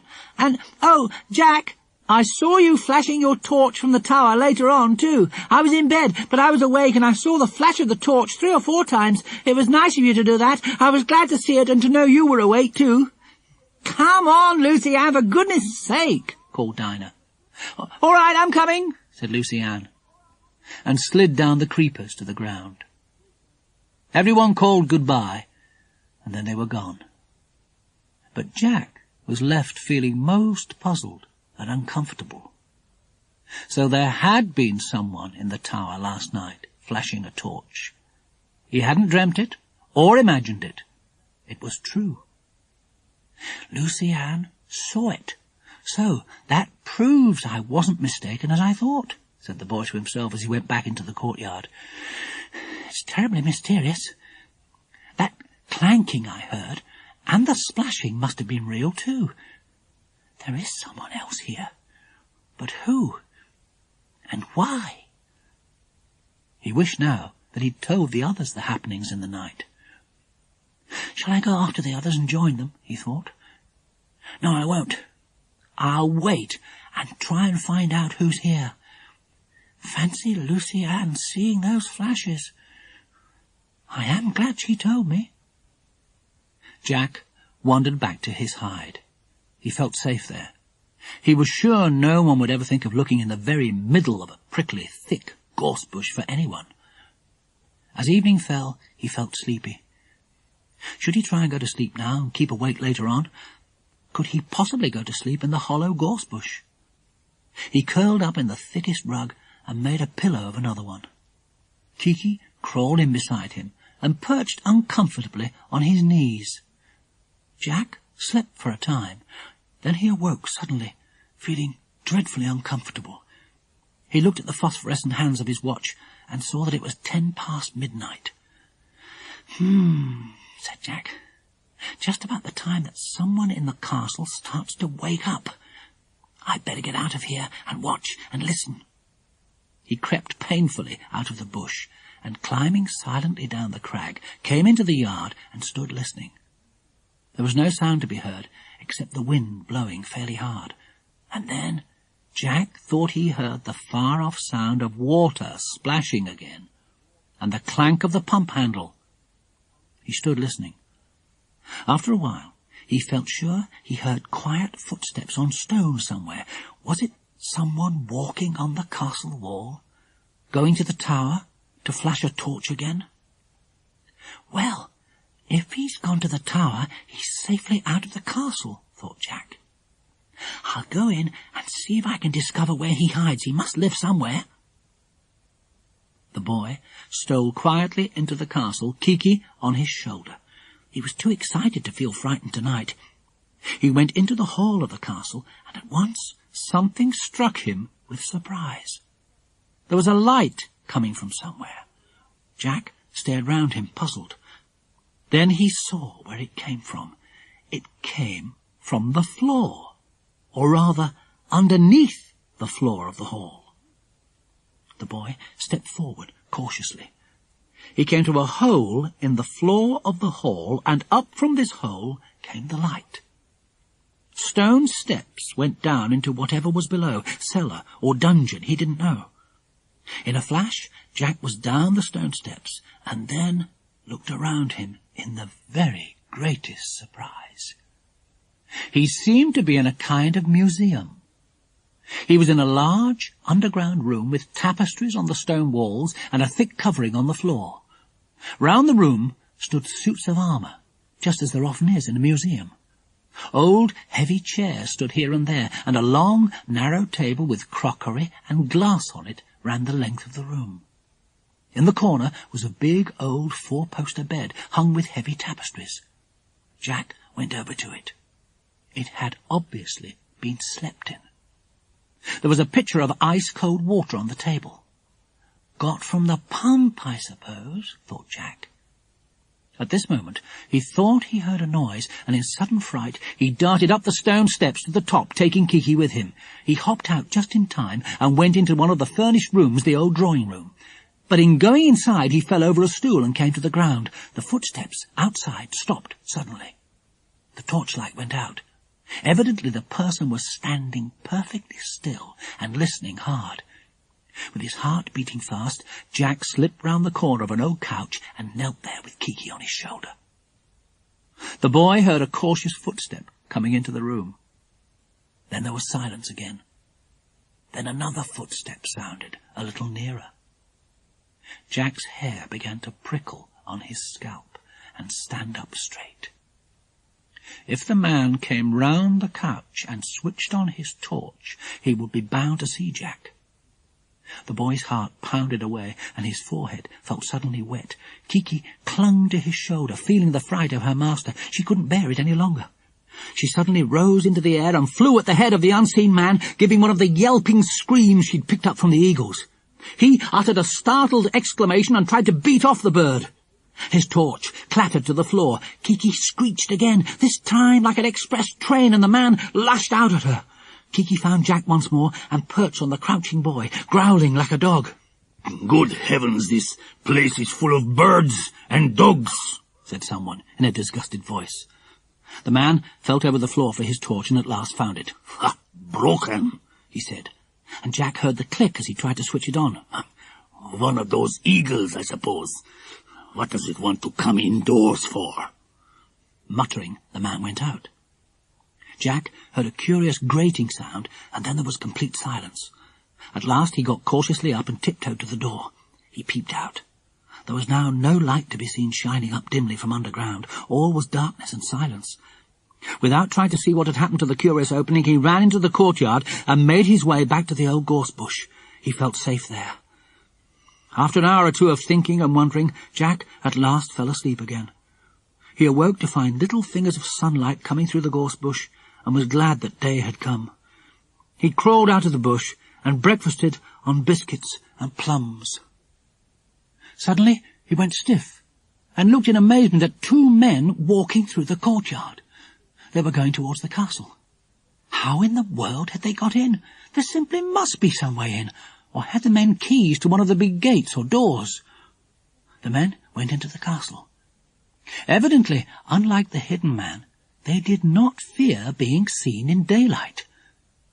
Will the hidden man tell them he thought there was someone about last night, thought Jack in a panic. Will they come and look for me? Jack crawled hurriedly back into the bush again, not waiting to wrap himself up in the rug and getting terribly scratched. When he was inside, he remembered that he'd left some paper bags in the courtyard below with some apple cores in them. Dash, he thought. If those are found, they'll know there's someone here besides themselves. He waited in the bush for an hour or so, taking peeps at the eagle's nest now and again. Then he heard the sound of voices and peeped between the prickly branches to see who it was. It was the two men again. They were great, hulking men, one of them with a black beard. As they came near, he tried to hear what they said, but they were not talking any language he knew. Suddenly, they stopped, and with an exclamation, the bearded man picked up Jack's paper bags. He saw the apple cores inside and showed the other man. The cores were still moist. The men then separated and began to make a thorough search of the castle, the towers, the walls, and the courtyard. Jack watched them through a chink in the bush. Kiki was absolutely quiet. Then the men came across to the crag where the eagles nested. It was plain they were going to climb up to explore that place too, in case anyone was hiding there. Jack crouched as still as a mouse when an owl is near. The men came right up the crag and gave a cry of amazement when they saw the eagle's nest with the young one in. Evidently, they didn't know the ways of eagles, for they went quite near to the nest, and one of the men put out his hand. There was a whir of mighty wings, and the female eagle seemed to drop like a stone from the sky onto the man's head. He turned away, while the other man beat off the angry bird. Jack had a marvellous view of the first man the eagle had attacked. He was still looking up, showing the whole of his face and his neck in an open-collared shirt. Jack pressed his camera release. Click! Both men heard the click of the camera and looked puzzled. Then, as the female eagle came at them again, they hurriedly descended the crag and ran down into the courtyard.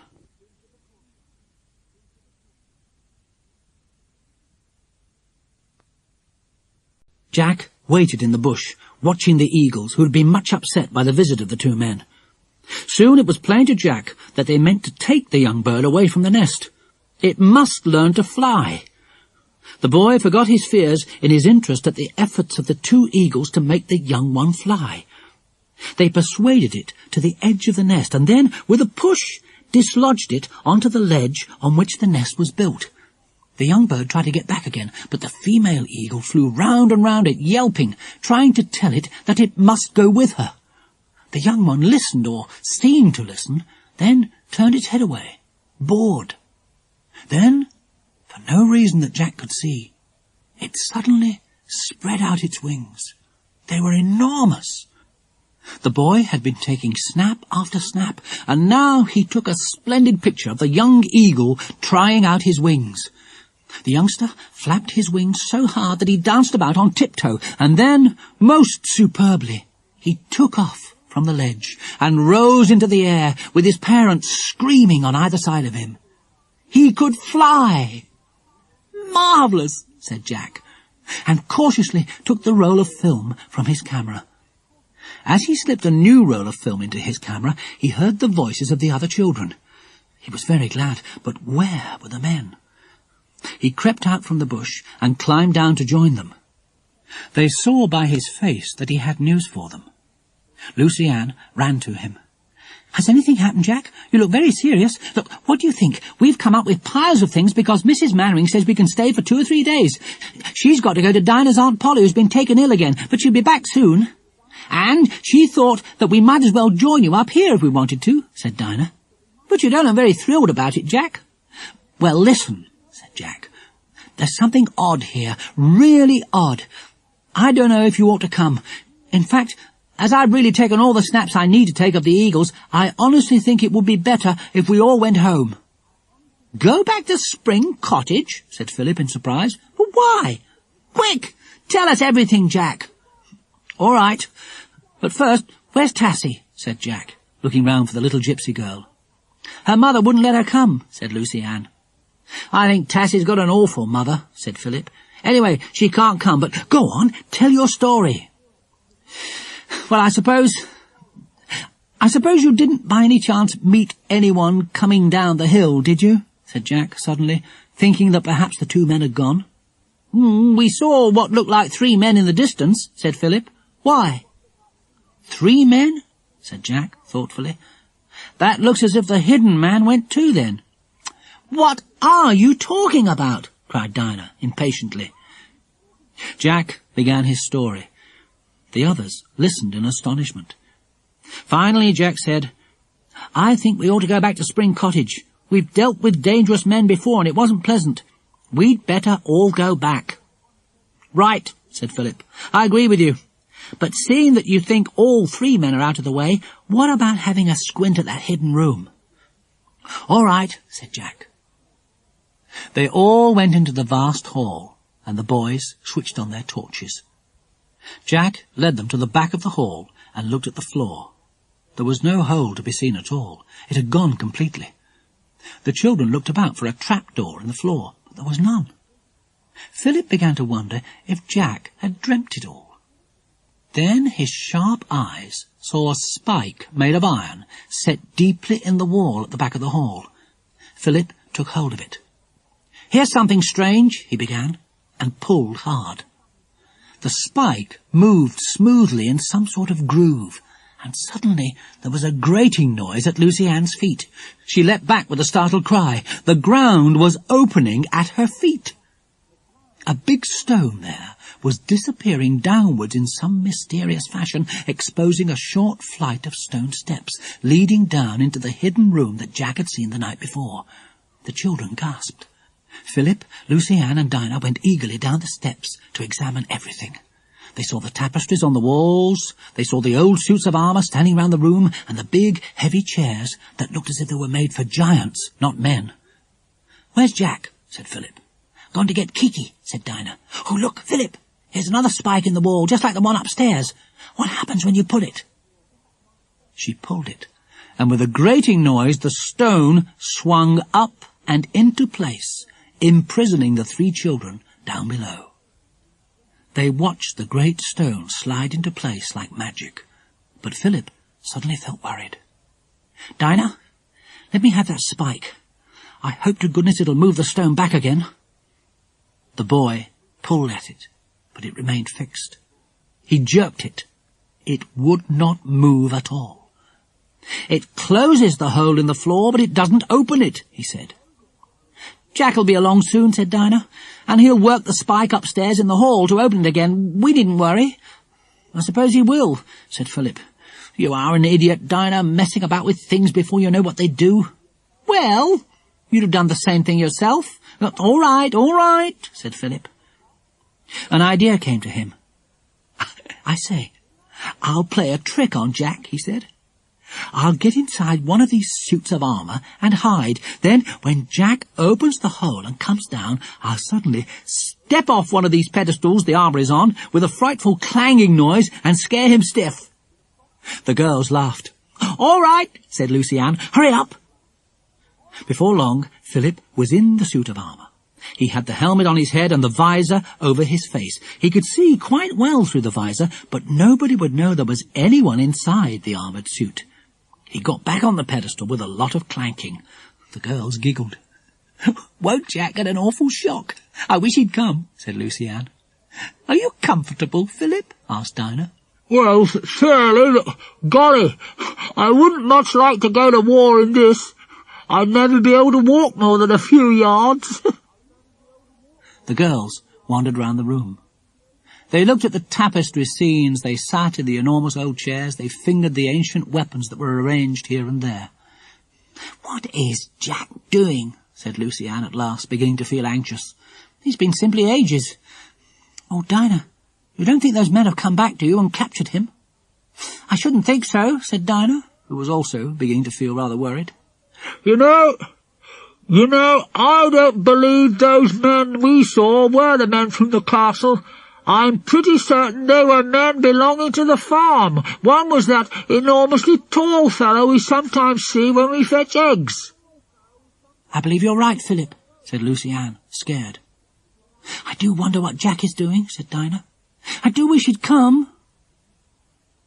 Jack was certainly a long time coming, but he couldn't help it.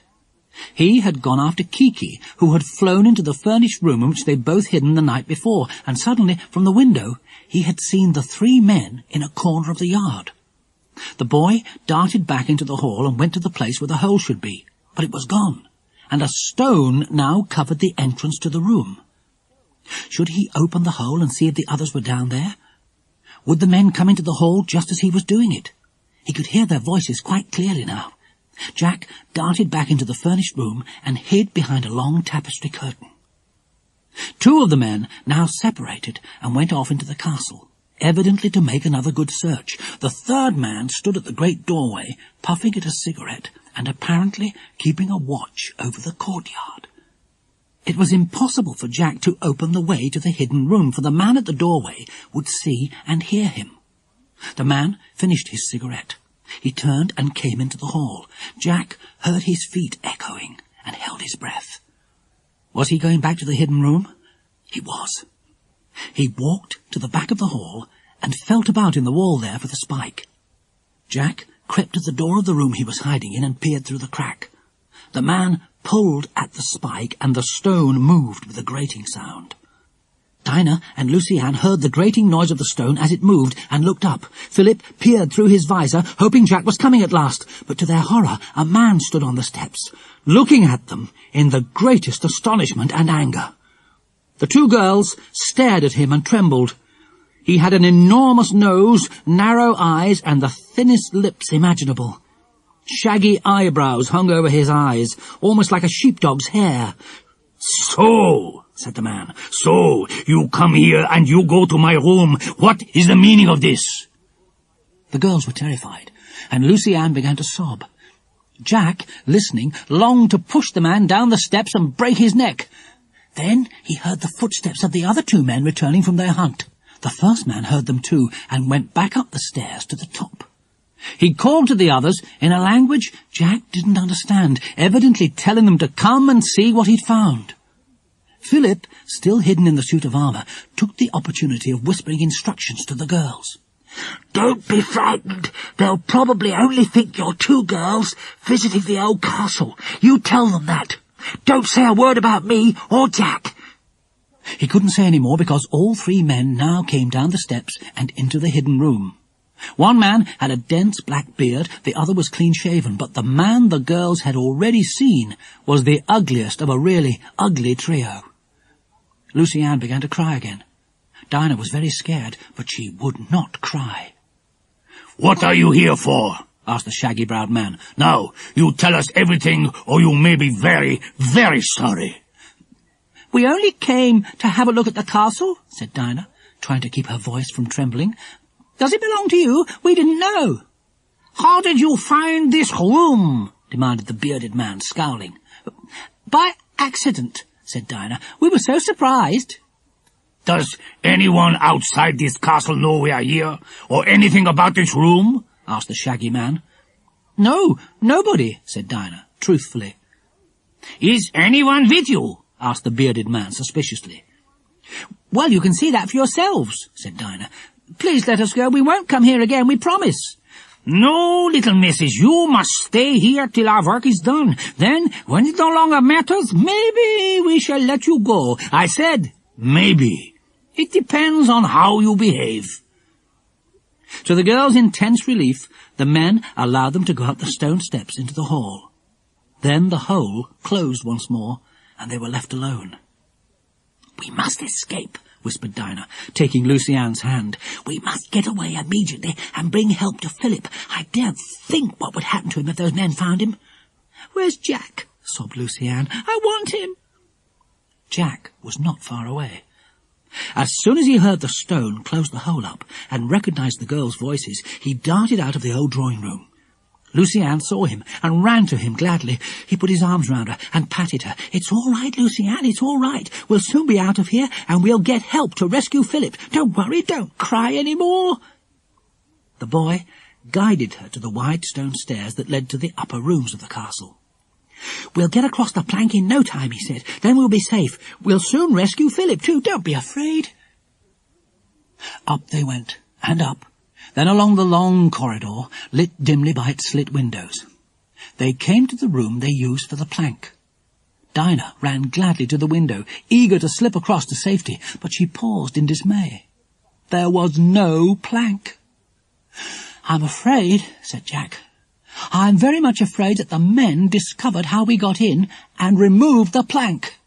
"Oh, dear," said Dinah, and sat down suddenly on the dusty floor. "My legs won't hold me up any more. I suppose the men would never have let Lucy-Anne and me out of the hidden room unless they'd discovered our way in and made it impossible for us to escape that way. Do stop sniffing, Lucy-Anne. It doesn't do any good." "Don't bother her," said Jack, who felt sorry for his small sister. "You girls go down to the hall and see if that room is still shut. If it is, I'll slip down and go up the crag to my gorse bush. You can sit about the rocks there and whisper to me what goes on." "I wish we knew where Button got in and out," said Lucy-Anne. "If we did, we might try his way. Only I suppose if it's a rabbit hole, it will be far too narrow for us." They made their way to the hall. The stone was still in place over the hidden room. They beckoned Jack down, and he sped across the hall, out of the great doorway, across the courtyard, and up the craggy, gorse-grown rock in the corner to the safety of his hiding place. He crawled in, and the bush closed around him. The girls climbed up the rocks to be near him. They undid a packet of food and began to have a meal, though Lucy-Anne choked over almost every mouthful. They handed Jack some food through the prickly branches of the bush. "Shh! Here are two of the men," said Dinah. "Don't say a word more, Jack." The men gave a loud shout for the two girls. Dinah answered sulkily. They beckoned to them to come down from the crag. "And did you find your little plank?" inquired the bearded man politely, and the other man sniggered. "No, you took it away," said Dinah sullenly. "Of course, it was such a good idea of yours, but we didn't like it," said the man. "Now you cannot get away, you know that, so you may stay here unharmed in the courtyard, and at night you may sleep peacefully in the big bed downstairs, for we have work to do that will take us elsewhere. But we forbid you to go up to the towers or upstairs at all. We are not going to have you signaling for help.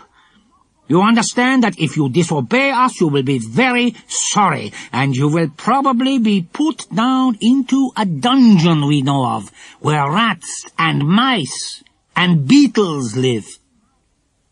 Dinah shuddered. The men walked off and disappeared once more into the castle. "What's happening to Philip?" said Lucy-Anne after a pause. "Will he starve down there? I wish we could rescue him." "He won't starve. There's plenty of food on the table, if only he can step off his pedestal and get it," said Dinah. "If only we could send word to Tassy, she might get help. But there's no way of sending word." The sun sank lower. Long shadows lay across the courtyard, and then the whole of it went into twilight. The men came up the yard, two of them together. They called the girls. "Hey, you two girls, you better come down and go to bed." "We don't mind the dark, we'll stay a bit longer," shouted back Dinah. "Well, come down in half an hour," shouted the bearded man. "It will be quite dark then, and you'd be better inside." They disappeared. Dinah slipped down from her perch and went silently after them. She saw them going down the steps of the hidden room. Then she heard the now familiar grating noise as the entrance hole was closed by the sliding stone. She ran back to Jack. "Come on, Jack," she whispered. "The men are down in the hidden room. You'll be safe if you come out." Very glad to come from his uncomfortable hiding place, Jack squeezed out of the bush.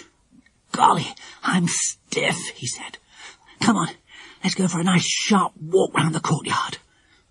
They set off, linking their arms together. They hadn't gone more than halfway before something hurled itself against them out of the shadows and almost knocked Jack over. He stopped, startled. "It's Button! Dear little old Button! How did you get here? Oh, I am glad to see you." Button made happy noises in his throat, rolled over like a puppy, licked the girls and Jack, and generally behaved as if he was mad with delight. But he kept going off to the side and back again, and it was soon clear to the others that he had come to find Philip, his master. "You can't get to Philip, old boy," said Jack, fondling the little fox cub. "You'll have to make do with us. Philip isn't here." "Jack, I've got an idea," said Lucy Ann, suddenly clutching her brother's arm. "What?" said Jack, who never thought very much of Lucy Ann's good ideas. "Can't we use Button as a messenger? Can't we send him back to Tassy with a note, telling her to get help for us? Button's sure to go back to her when he can't find Philip, because next to Philip he loves Tassy. Can't we do that?" Jack considered it. "Well," he said, "I must say it seems worth trying. All right, we'll make Button our messenger." The next thing was to write a note to Tassy. Jack had a notebook, and he tore out a page. He wrote a few words in pencil and read them out to the others. "Tassy, we are imprisoned here. Get help as soon as you can. We may be in serious danger." They all signed it. Then Jack folded it up and wondered how to get Button to take it. He thought of a way at last. He had some string in his pocket, and first of all he tied the note tightly round and round with it. Then he twisted the string fairly tightly round Button's sturdy little neck. "There," said Jack, pleased. "I don't think Button can get that off." "Go back to Tassy, Button," said Lucy Ann. But Button didn't understand. He still hoped Philip would appear, and he didn't want to go back until he'd seen him, or better still, he would stay with him if he could. So the little fox cub hunted all around for Philip again and again, occasionally stopping and trying to get off this new thing round his neck, but he couldn't. Suddenly one of the men called loudly, making everyone jump violently. "Come in, you two girls." "Good night, Jack. We must go," whispered Lucy Ann, giving her brother a hug. "Good night. Don't worry about anything. Once Button gets to Tassy, she'll soon bring help." The girls left him in the dark courtyard. They went into the hall and saw the dim light of the lamp shining up from the hidden room. They went down the stone steps and looked hurriedly around. Was Philip still in the suit of armour? They couldn't tell. All the suits of armour were standing around as usual, but whether one had Philip inside or not, they didn't know. "We are going to shut you in here," said the shaggy man. "You can use that bed to sleep in. We shall see you in the morning." He went up the steps, and then the stone swung sideways and upwards, closing the hole completely. The girls were prisoners once again. They stood in silence for a moment or two, listening. "Philip," whispered Lucy Ann, looking at the suit of armour in which she'd last seen him. "Are you there? Speak to us." "I'm still here," came Philip's voice, sounding queerly hollow. "but I hope I never have to spend another day like this. I'm going to get out of this armour. I've got cramp in all my limbs. I'm tired out with standing so still, and I've had to stop myself sneezing at least 3 times. It's been a most awful strain, I can tell you." A clanking noise came from the suit of armour as Philip began to get out of it, clumsily and awkwardly, for he felt very stiff. "Poor old Philip," said Lucy Ann, going to help. "You must have had an awful day." "I have, but I wouldn't really have missed it for worlds," said Philip. "My word, I've learnt a few things, I can tell you."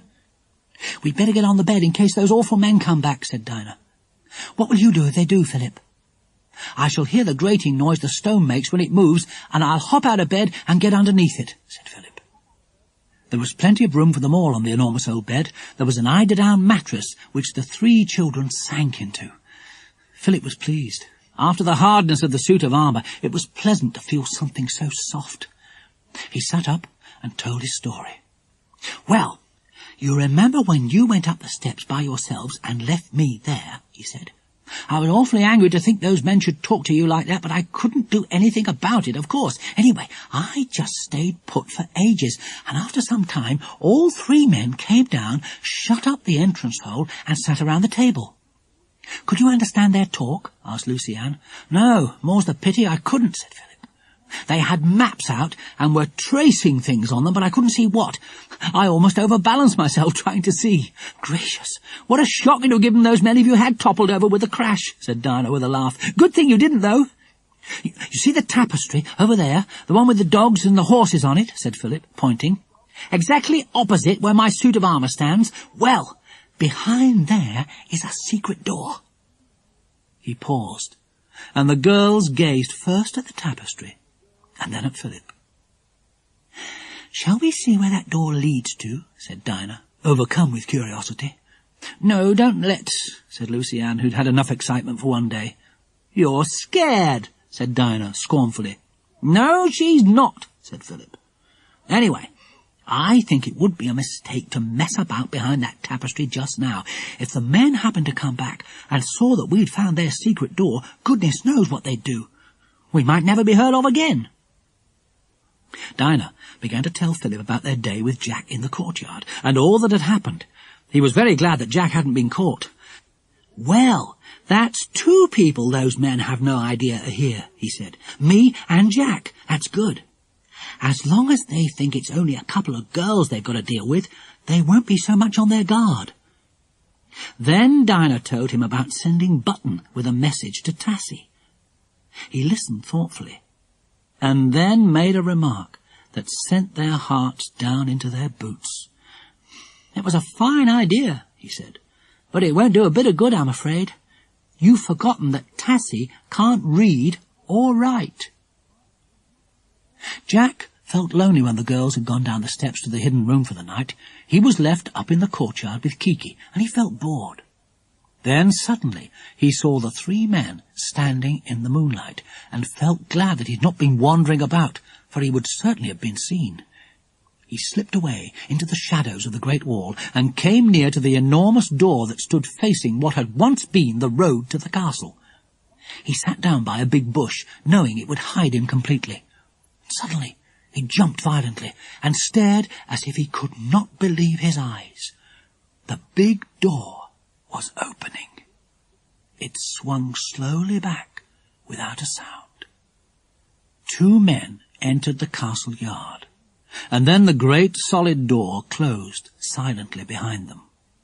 There was a loud click, and then the 2 men passed quite close to Jack and joined the other 3. Then they all disappeared into the castle. Jack imagined they were going down to the hidden room, as indeed they were. He waited till they'd gone, and then made his way as quickly as he could to the big door in the high wall. If only he could open it! If only he could get out, and go down the hillside, even if he had to walk over the treacherous landslide. He felt about for the handle of the door. It was a large iron ring. Jack twisted it this way and that, but the door didn't open. He sat and brooded near the door. "I'll wait here in the shadows till they come back, and then I'll dash out with them. They'll be so taken by surprise that maybe they won't even put out a hand to me." So Jack sat there, hour after hour, almost falling asleep. But the men did not return. When the eastern sky began to turn silver, Jack knew it was time to return to his gorse bush. The girls came out of the hidden room at about 8 o'clock. The 3 men had gone down there and turned them out. Dinah begged Philip to get back into the suit of armour before the men returned, but he wouldn't. "No, I'd rather be under the bed," he said firmly. "One day in that horrible stiff suit is enough for me. I'd rather be caught than stand there all day again. You put me some food and drink under the bed, and I'll stay here.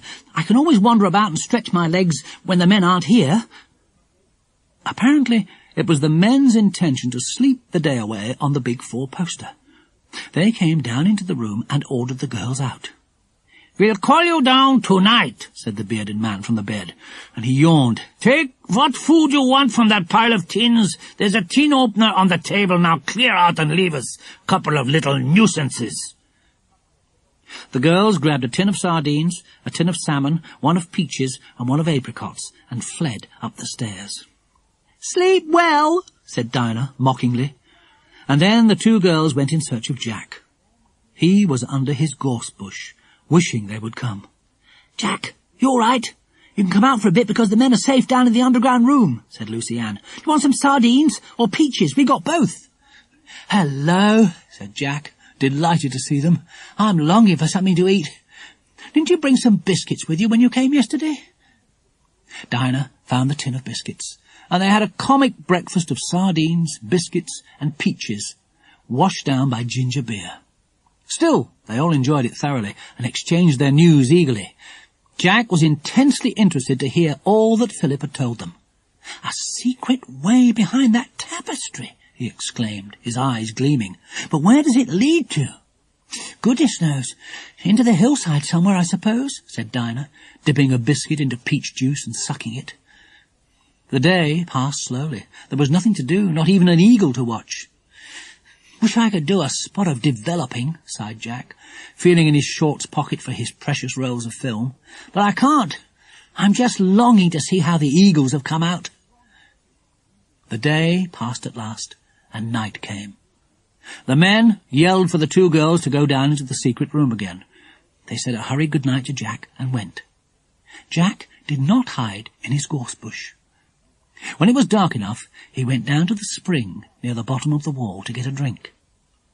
He bent down to the spring and then listened in amazement. A most curious noise was coming from the little tunnel into which it disappeared.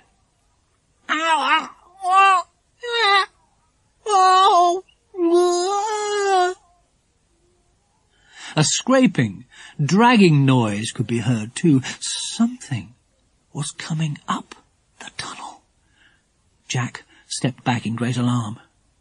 Then he heard the unmistakable sound of Blyton yelping, and he knew that part of the noise must be made by the fox cub. He bent over the tunnel and flashed his torch on to see down the narrow mouth. He saw a white face staring up at him. It was Tassy's. She was lying still for the moment, but began to wriggle again when the light flashed on her. "Tassy, what are you doing? Tassy," said Jack, in a low but most astonished voice. Tassy didn't answer. She squeezed herself up a bit more until her head and shoulders were outside the tunnel. Then Jack gave her a pull, and she came out at once. Blyton followed, looking very forlorn. Tassy had him on a lead, and he couldn't get away. Tassy sat down and gasped painfully. She put her head over her knees, which were drawn up, and seemed quite unable to speak a word. Jack flashed his torch over her. She was soaking wet and unspeakably dirty. Mud streaked her face and arms and legs. She was shivering with cold and fright. Jack made her get up and go with him to the crag. He put her behind a rock and fetched the rugs. He made her strip off the soaked dress she wore and cover herself from head to foot with a couple of rugs. Then the boy sat close to her to warm her. Kiki perched on her shoulder and pressed against her cold cheek. Soon Tassy's breath grew more even, and she turned to look at Jack, trying to summon up a faint smile. "Where's Philip?" she whispered at last. "With the girls," said Jack, not wanting to tell her everything at once. "Don't worry for a minute or two. Get your breath back. You're exhausted." Eventually, she managed to explain to Jack that Blyton had brought the note, but she couldn't read it. So she had the idea of putting a dog lead on Blyton and trailing round with him. She thought he might try to find Philip again. It worked. He led her up a sort of tunnel that the spring flows through. It was very narrow. She nearly got stuck. "Could you wriggle down the tunnel with me and we'll fetch help?" said Tassy. "That's just what I thought of doing," said Jack. "I think I'd better go tonight, Tassy, and not wait to take the two girls. You'd better stay here and tell the girls what has happened. You can hide in my old gorse bush till they come tomorrow morning." Tassy sighed with relief. She didn't in the least want to go back down that terrible way again.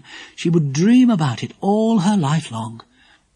Neither did she really want to stay in the courtyard alone for the night, but Jack said he would leave both Kiki and Blyton with her, and they could sleep in the gorse bush all together. Jack crawled head first into the cold water. He wriggled into the tunnel. It smelt damp and nasty. He dragged his body down using hands and elbows to lever himself along. It wasn't at all pleasant.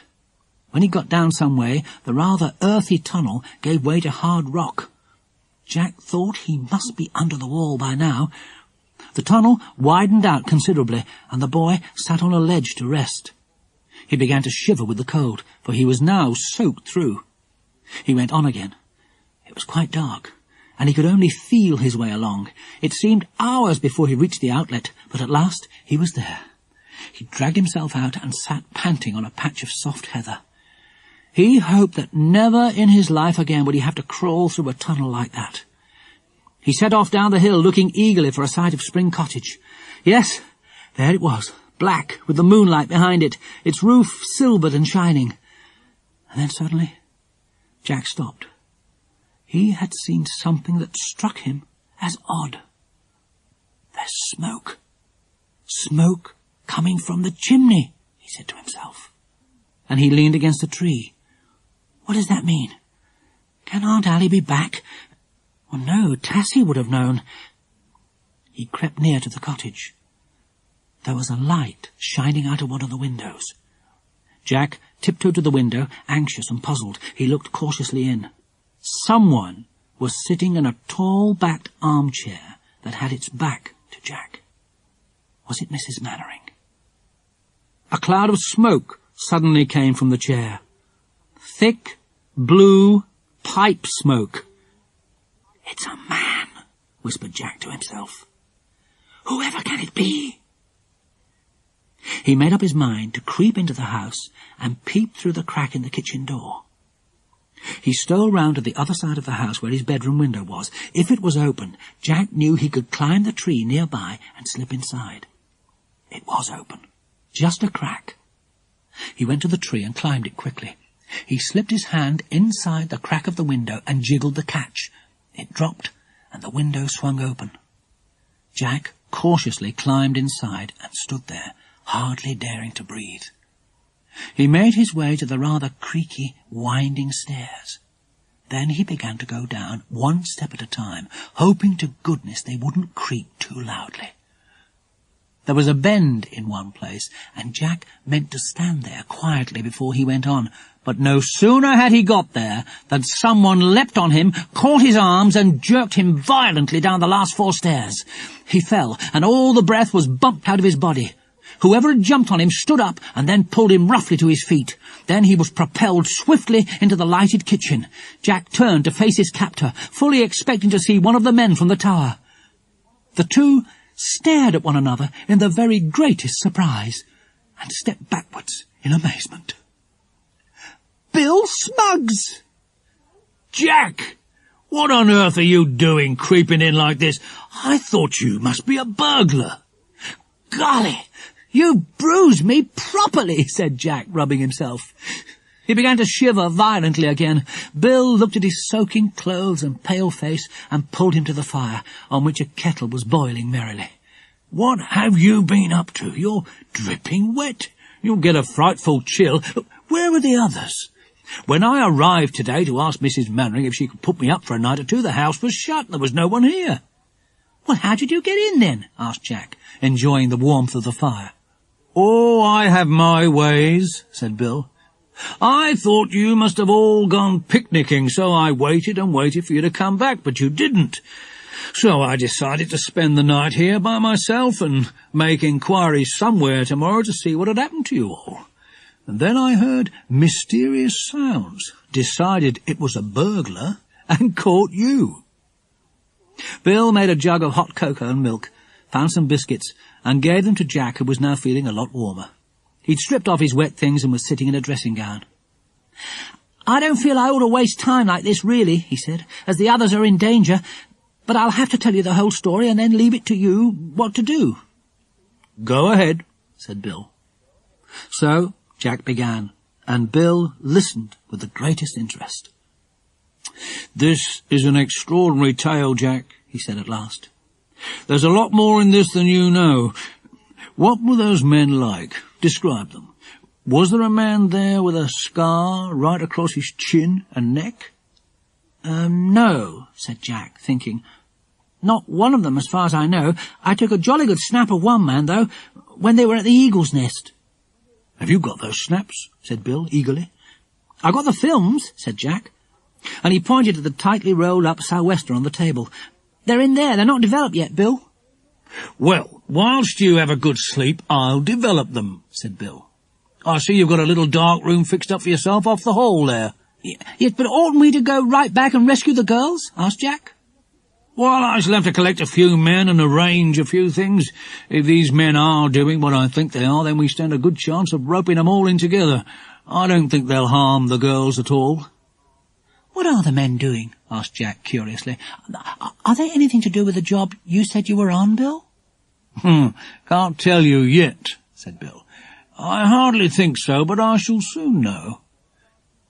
He put Jack on the sofa, arranged rugs over him, turned down the lamp, and went off into the little dark room with the films.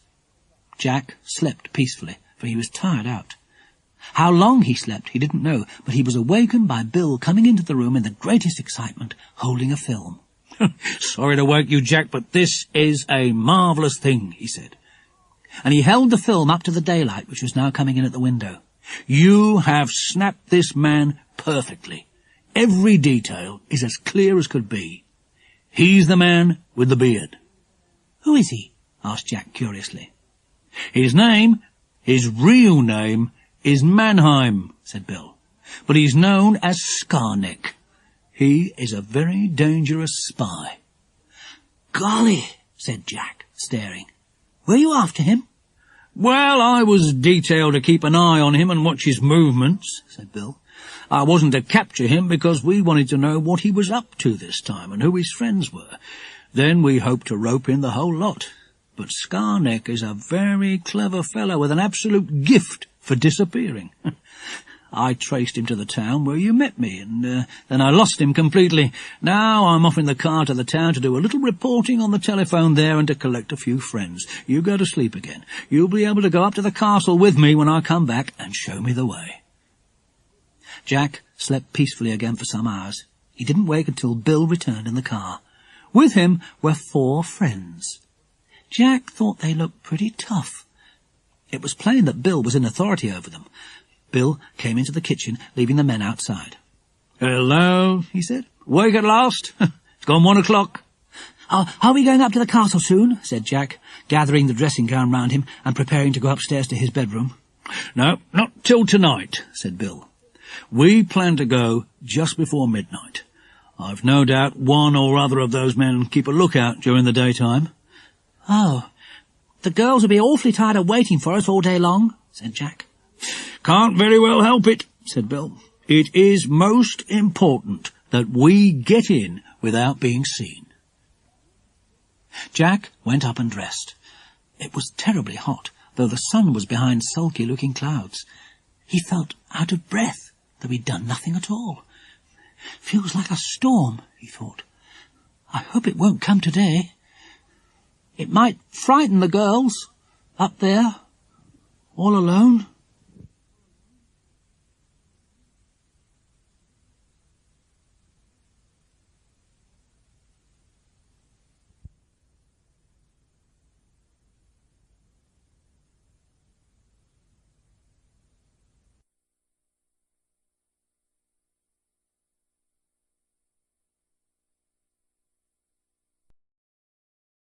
Just as it got dark, they all piled into Bill's big car and set off up the hill. The car seemed to make rather a noise, Jack thought, but Bill assured him it wouldn't be heard at the castle. "The only thing that worries me a bit is having Philip down in that hidden room," said Bill. "If there's a rough house down there, and I rather think there may be, I don't want kids mixed up in it." "Well, really, Bill, it was us kids who got you mixed up in this adventure," said Jack, most indignantly.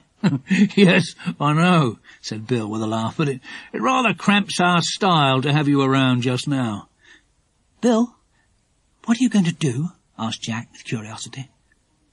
"I want to find out where that secret door leads to," said Bill. "I think I know, but I want to make sure, and I want to learn a few things without those men at the castle knowing it.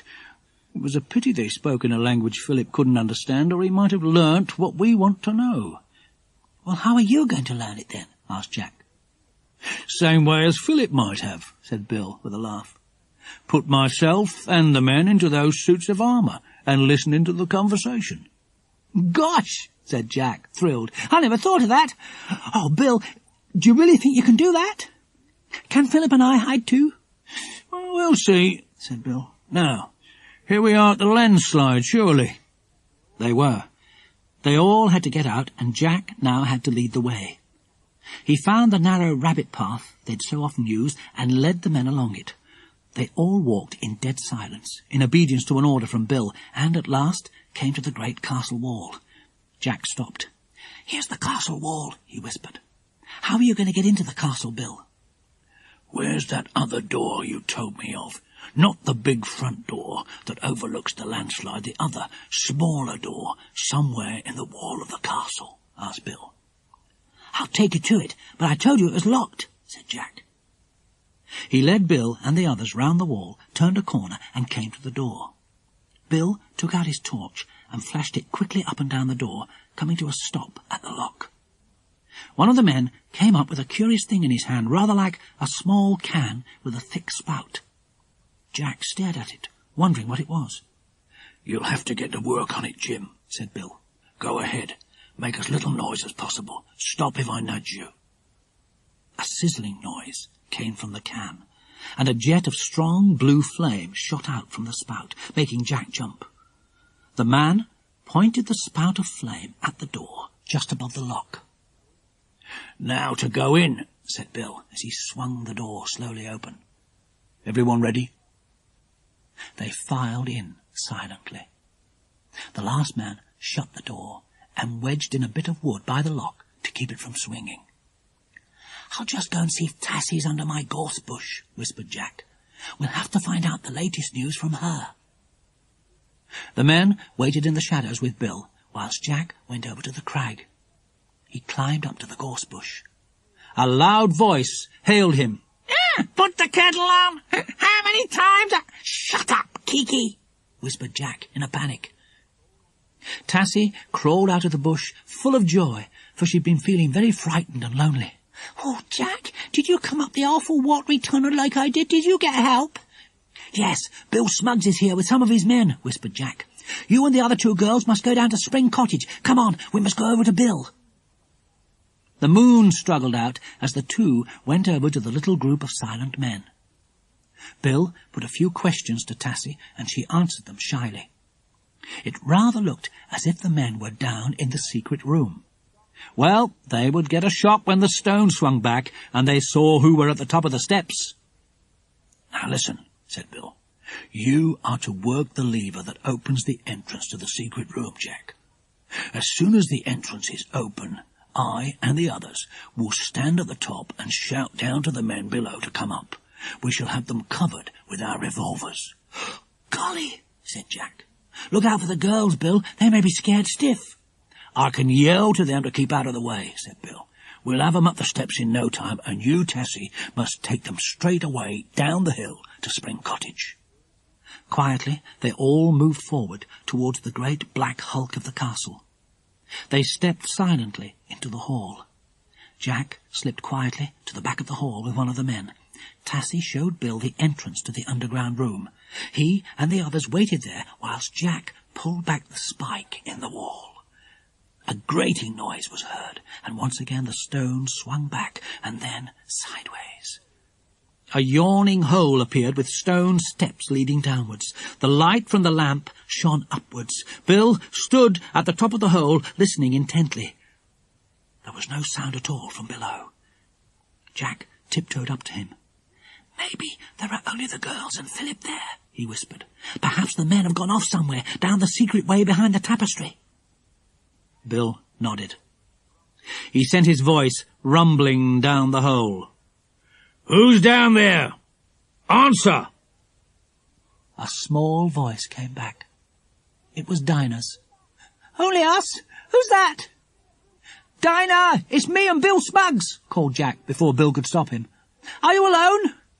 "Yes," came back Dinah's voice, lifted in excitement. "Is Bill there? Oh, good." Jack ran down the steps and Bill and the others followed, one man being left at the top on guard. Lucy Ann flew to Jack and hugged him tightly, tears pouring down her face. "No time to waste," said Bill. "Where's Philip?" "Oh, Bill, he's gone," said Lucy Ann. "We don't know if the men caught him or if Philip went off by himself or what. We think maybe he explored that secret way under the tapestry." "Bill, the men are coming back soon," said Dinah, suddenly remembering. "I heard one of them say to another, in English, that they were to have their last meeting here tonight." "I'm beginning to see daylight," said Bill grimly. "Now look here, Dinah. You and Lucy Ann are to go with Tassy straight away down the hill to Spring Cottage, and you are to stay there till we come. You can go out of that side door in the wall, which is now open. The man I've left upstairs will take you there safely and see you out. Then you must go at once." Dinah, Lucy Ann and Tassy went obediently up the steps and out of the entrance hole. The man at the top went off to the door in the wall with them and saw them safely out onto the hillside. The girls disappeared into the night. The man returned to his post. The entrance to the secret room was now closed. Below, Bill, Jack, and the others were hurriedly getting into the suits of armour.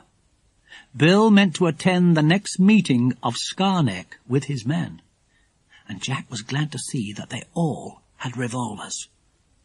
Jack was made to stand in the suit of armour right at the back of the hidden room, in case, as Bill said, there was a rough house. The boy was shaking with excitement. Kiki was not down in the room. Tassy had carried her firmly up the stone steps, screeching with annoyance at being parted from Jack so soon again. But Button, the fox cub, was there. Nobody knew it, of course. The fox cub had curled himself up under the bed where Philip had hidden, glad to smell the familiar smell of the master he loved. Soon all the suits of armour were standing once more on their pedestals round the curious, museum-like room. "Now, silence," said Bill. "Not a word from anyone. I think I heard something."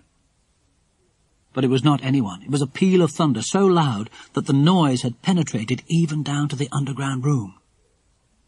"I hope the girls won't be frightened," said Bill, thinking of them scurrying down the hillside in the darkness.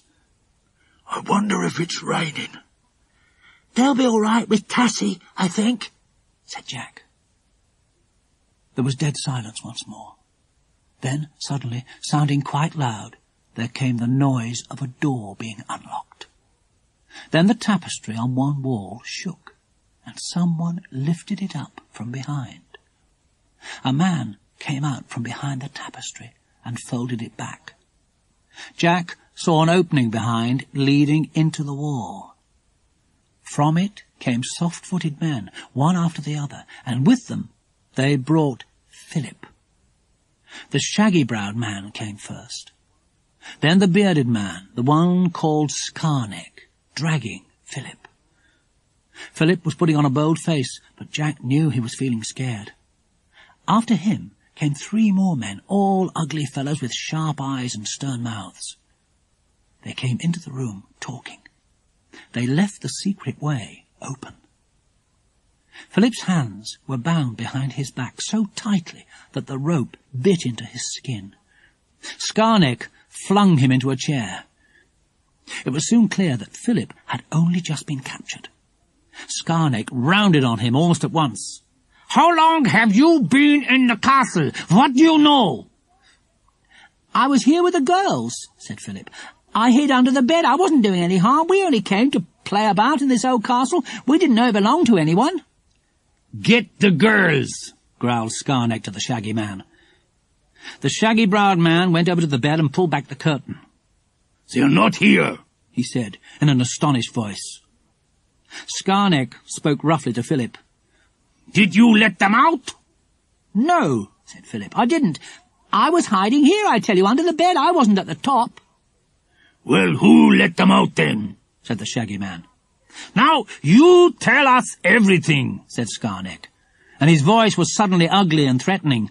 Philip said nothing but stared defiantly at the man. Scarneck lost his temper, raised his fist, and gave Philip such a blow on the side of the head that the boy fell off his chair. He picked himself up. "Now will you talk?" said Scarneck, his voice growing with rage. Still Philip said nothing. Jack felt proud.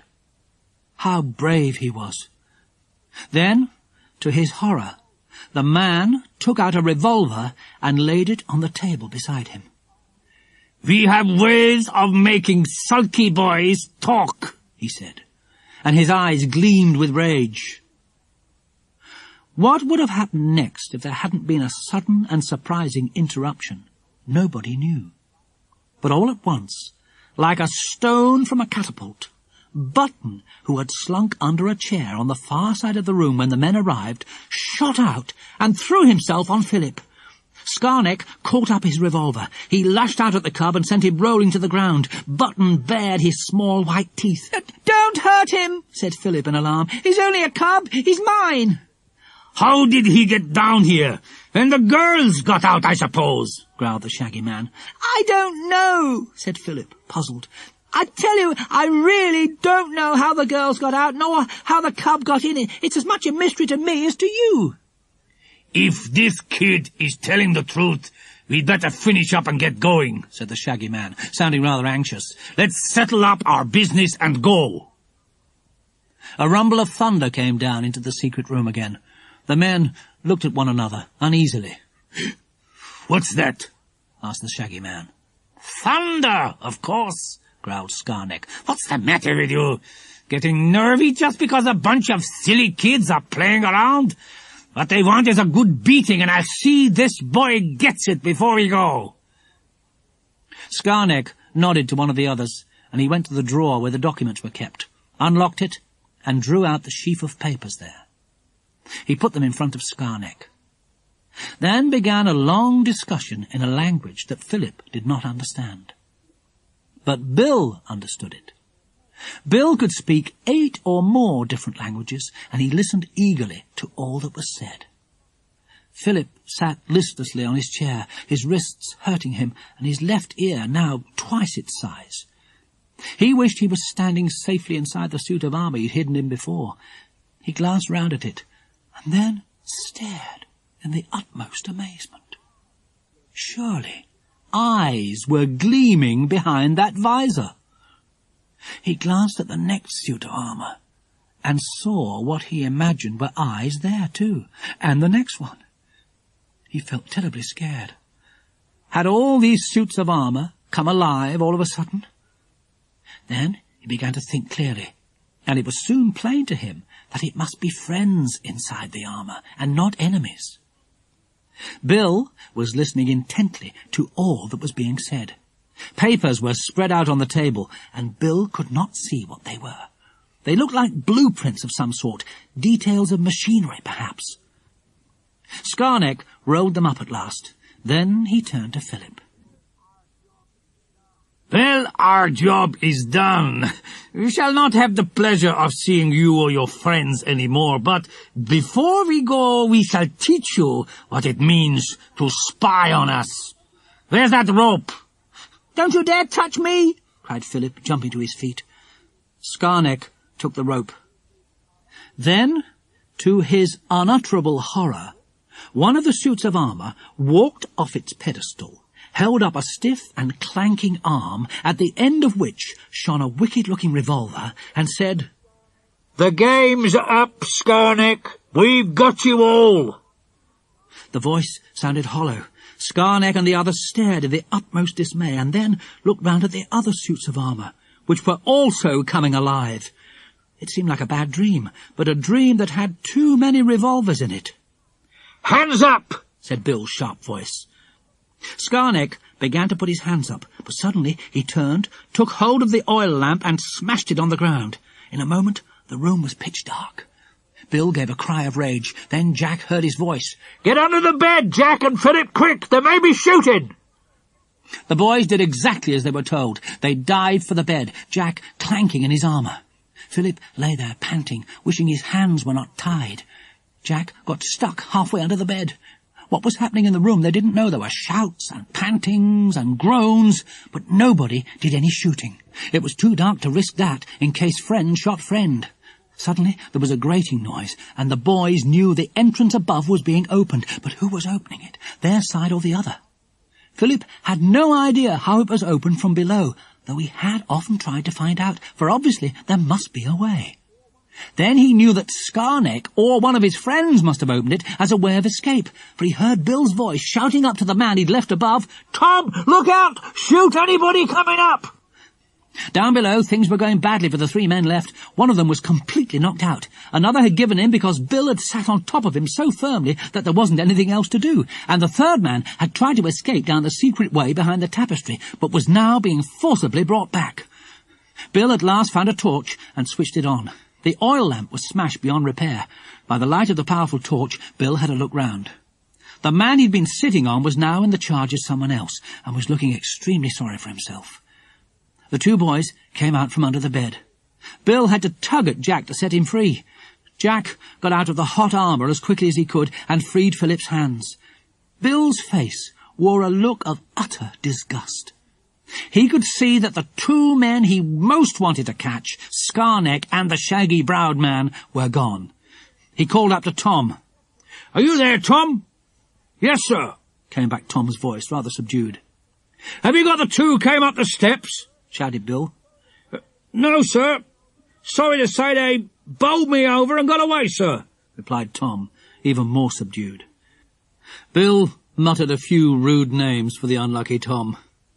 "Tie up these fellas," said Bill, curtly nodding to their captives. They began to do it very efficiently, and soon the men sat like trussed fowls, sullen and tousled, frowning into space. "Now we'll have a look at those papers," said Bill. Yes, they've got everything here they wanted to know," he said. "That fellow Scarneck is about the cleverest spy in any country. I bet he felt mad to leave these behind. They're worth a fortune to him." One of the men rolled them up. As he did so, a terrific roll of thunder echoed all around. Everyone looked startled. "Storm's about overhead, I should think," said Bill. "I don't think we'll venture down the hillside ourselves till it's over." "Aren't you going to see where that secret way leads to?" asked Jack in disappointment. "Oh, yes," said Bill. "Tom and I'll go whilst the others take the prisoners down the hill, but we'll wait till daylight now, I think." The thunder was now so noisy and continuous that it was no use talking. "I'm just going to have a squint out of the front door," said Bill. "It must be a fine sight, this storm." "We'll come too," said the boys. So up the stone steps they went, and down the hall to the open front door of the castle. They stopped in awe just before they got there. The whole countryside lay cowering under the worst storm they'd ever seen. And the rain! It poured down as if great rivers had been let loose from the sky. "It's a cloudburst," said Bill. "The sky has opened and let down a deluge. I should think Scarneck and the other fella are having a pretty bad time of it out on the hillside." "Anyway, the girls had plenty of time to get down to Spring Cottage," said Jack. As Jack was speaking, there came the most tremendous clap of thunder he was ever to hear in his life. Bill suddenly pulled them back a little. "I think the castle has been struck," he said. "Yes, it has. Look!" One of the towers, lit up by the next flash, was seen by the 2 boys to be in the act of falling. Bill hustled the boys back to the steps that led to the hidden room. Down they went, and then paused in awe, for now it seemed as if the castle itself was falling. Hurriedly, Bill pulled at the spike that shut the entrance. With relief he saw the stone slide sideways and upwards, and the entrance was closed. Almost immediately there came a terrific sound of falling stone, crashing onto stone below, and the room shook. "The castle's falling in on top of us!" cried Philip, and he went pale. Bill thought part of it must have been struck again by lightning and fallen inwards. "You know, I've just realised that I'm awfully hungry," said Philip suddenly. "I've had nothing to eat since I went off by myself to explore that secret passage." "You must be famished," said Bill. "There seems to be a nice pile of tins over there. I think it might while away the time and make us forget this awful storm if we attacked the contents." Jack and Philip examined the tins. They chose 1 tin of spice meat, 1 tin of tongue, and 2 of peaches. Everyone felt better after the meal. The storm seemed to be dying down. Bill glanced at his watch. 5:30, he said with a yawn. "I'm dying for a breath of air," said Philip, whose face was bright scarlet with heat. How do you open the entrance from down here, Bill? Up there by the ceiling, said Bill, and showed Philip how. There was a hidden lever there. He pulled at it, but it didn't move. It won't budge, said Bill, surprised. Then both Bill and Tom tried together. The stone moved an inch or two, and then stopped. Bill went up the steps as far as he could and tried to peer through the crack. "I'm afraid part of the castle has fallen in on top of the entrance," he said. "We can't get out." "We'll have to use the other way, then, the passage I went down yesterday," said Philip. "Yes," said Bill. "I only hope that hasn't done any slipping and sliding too. Come on, we'll try our luck this way. I'll go first." He went into the hole in the wall and pushed at the door there. It opened. Bill went through, shining his torch in front of him. The two boys followed. Then came the three men with their captives, who were now very subdued indeed. The passage was narrow, but fairly straight at first. After a while, the stone of the tunnel walls turned to solid rock, uneven of surface. The air was surprisingly fresh. Bill thought part of the passage was artificial and part natural. It was plain that it went straight through the top of the hill in a downward direction. And then suddenly they heard the noise of water. They stopped. Bill looked back at Philip. "Water," he said. "Did you see any before when you came down here?"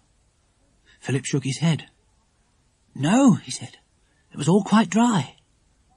They went on, puzzled, and suddenly they saw what made the noise. The deluge of rain soaking down into the hillside was trying to get away somewhere and was running down in a torrent underground. "Goodness," said Jack, peering over Bill's shoulder and seeing the rushing water by the light of his torch. "We can't go down there now." "It's not very deep," said Bill, looking at it. "I believe we should be able to wade along all right." He put his foot into it and found that it was about knee-deep. They all waded into the torrent. Splashing through the water, they went on their way again. It was slow going. Jack, who was getting very tired, thought it would never come to an end. All at once, the passage began to slope down very steeply indeed, so steeply that the torrent made quite a waterfall. Bill stopped. "Well, I don't see how we can get down there," he said. "But wait a minute. I believe there are stone steps leading downwards. Yes, there are. We shall be all right if we don't let the water rush us off our feet." He went first, very cautiously, feeling for the steps with his feet. The boys followed equally cautiously, Jack almost being rushed off his feet once or twice by the surging fall of water. Suddenly, Bill put his torch out, and daylight appeared in front. The stone steps led out to the opposite side of the castle hill. They were there at last. Bill leapt out of the water and came out of a narrow opening in the hillside, almost completely covered by brambles. "Well, here we are," he said. "Safe after all." The boys came out of the hole too, and they all stared at the sight below them. They were on a very steep hillside with an almost sheer drop beneath. Directly below was what looked like a farmhouse with outbuildings on the slope of the hill. All around the place was barbed wire, row upon row of it. There was a copse of trees behind the house, and in the middle was a clear space. A curious-looking machine stood in the centre of this clearing. It was large and shining. "What is it?" asked Jack, gazing at it in the clear morning sunlight. "Not even I know that, Jack," said Bill. "It's one of our own country's secrets, something being worked on by our greatest military scientists." "And that's what Scarneck the spy was after?" asked Philip. "That's what he was after," said Bill. "He got wind of it, found out where the tests were being carried out in secret, and discovered, to his delight, that there was an old castle on the other side of the hill for sale." "Gosh! Did he buy the castle then?" asked Jack. Bill nodded. "Yes, I made it my business to find out who the owner was. Scarneck had not bought it in his own name. Of course, he was far too clever for that. He bought it in the name of an Englishman called Brown, a man supposed to be interested in old buildings. but I soon found out who was behind Brown. "Aren't you clever, Bill?" said Jack admiringly. "No," said Bill. "That kind of thing is easy in my job. I knew Scarneck was probably after this secret of ours, but I couldn't for the life of me see how he could find out anything." "Well, how did he get the secret then?" said Philip. "By wonderful photography, and by making a way right under the wire down to the machine itself, I imagine," said Bill. "Look, do you see signs of digging there? Well, I imagine Scarneck and his friends did a bit of burrowing, like rabbits, right under the wire, and came up safely inside the enclosure." "Wouldn't anyone see them?" said Jack. "Not from this side," said Bill. "Nobody would guess anyone would try any tricks from up here. It would seem impossible to get here, it's so steep." "And nobody knew about the passage in the castle that led right to this side of the hill," said Jack. "How did he find it out?" "Got old plans of the castle, I expect," said Bill. "The old fellow who had this castle last was quite mad. He made all kinds of hidden rooms with curious contrivances, lived in a romantic world of his own. Scarneck found the hidden room and the secret passage a perfect godsend. It actually came out above the very secret he'd been sent to find out." "He's a brave man," said Philip. "Yes, most spies are brave," said Bill. "But this particular one is a most unpleasant fella, heartily disliked even in his own country. He'll double-cross anyone, not excepting his dearest friend. Well, I'm afraid he's got away this time, but thank goodness he's left the plans of our secret behind him in that hidden room." "So he can't do any damage, I suppose?" asked Philip. "Not unless he remembers everything in his head," said Bill. "He has a marvellous memory, of course, so maybe he will do us some damage, even now." "I hope he won't," said Philip. "I do so wish we'd caught him, Bill, and old Shaggy too. I didn't like either of them at all." Everyone had been glad of the rest and fresh air, and now Bill got up and looked down the hill. How could they get down without being torn to bits by the barbed wire? Bill saw someone below. He gave a hail, and the man looked up. "Who are you?" he yelled. "Friends," shouted back Bill. "Is Colonel Yarmouth there? I know him and would like to talk to him, but I can't get through this wire." "Look," said Jack suddenly, and pointed to a beautiful camera standing under a thick bramble. "That's how they got their pictures. I expect that camera you gave me is ruined now, Bill. It was in the gorse bush and had no protection at all. I left it there, unfortunately." "What a pity," said Bill. "Well, maybe I can arrange for you to have this one instead, as a little return for letting me in on your adventure, Jack."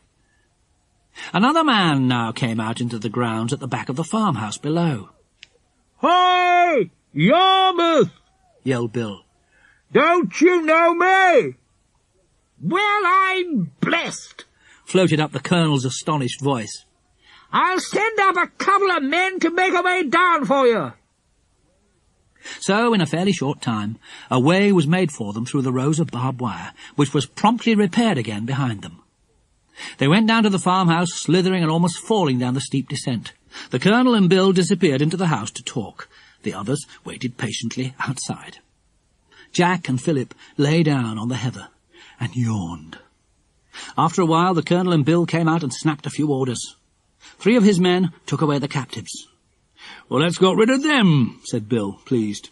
"Now we'll get back to Spring Cottage. I'm afraid we'll have to go down to the bottom of the hill, take the road there, and then make our way up the other side to the cottage. There is apparently no other way to get there." The boys groaned.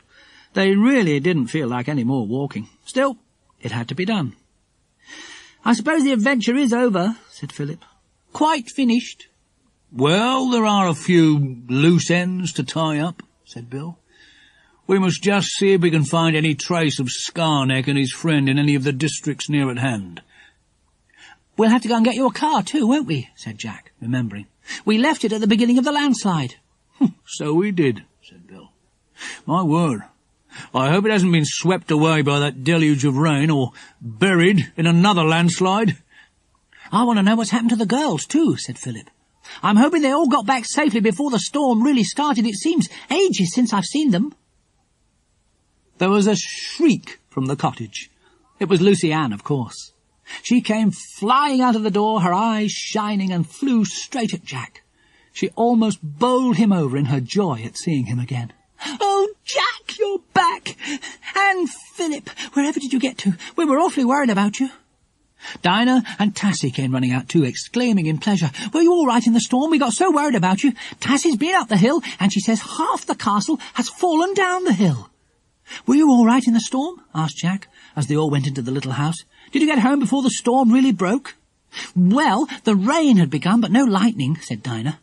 "Tassy wouldn't let us rest for even a minute on the hill. She kept saying that there would be another landslide, and she was right."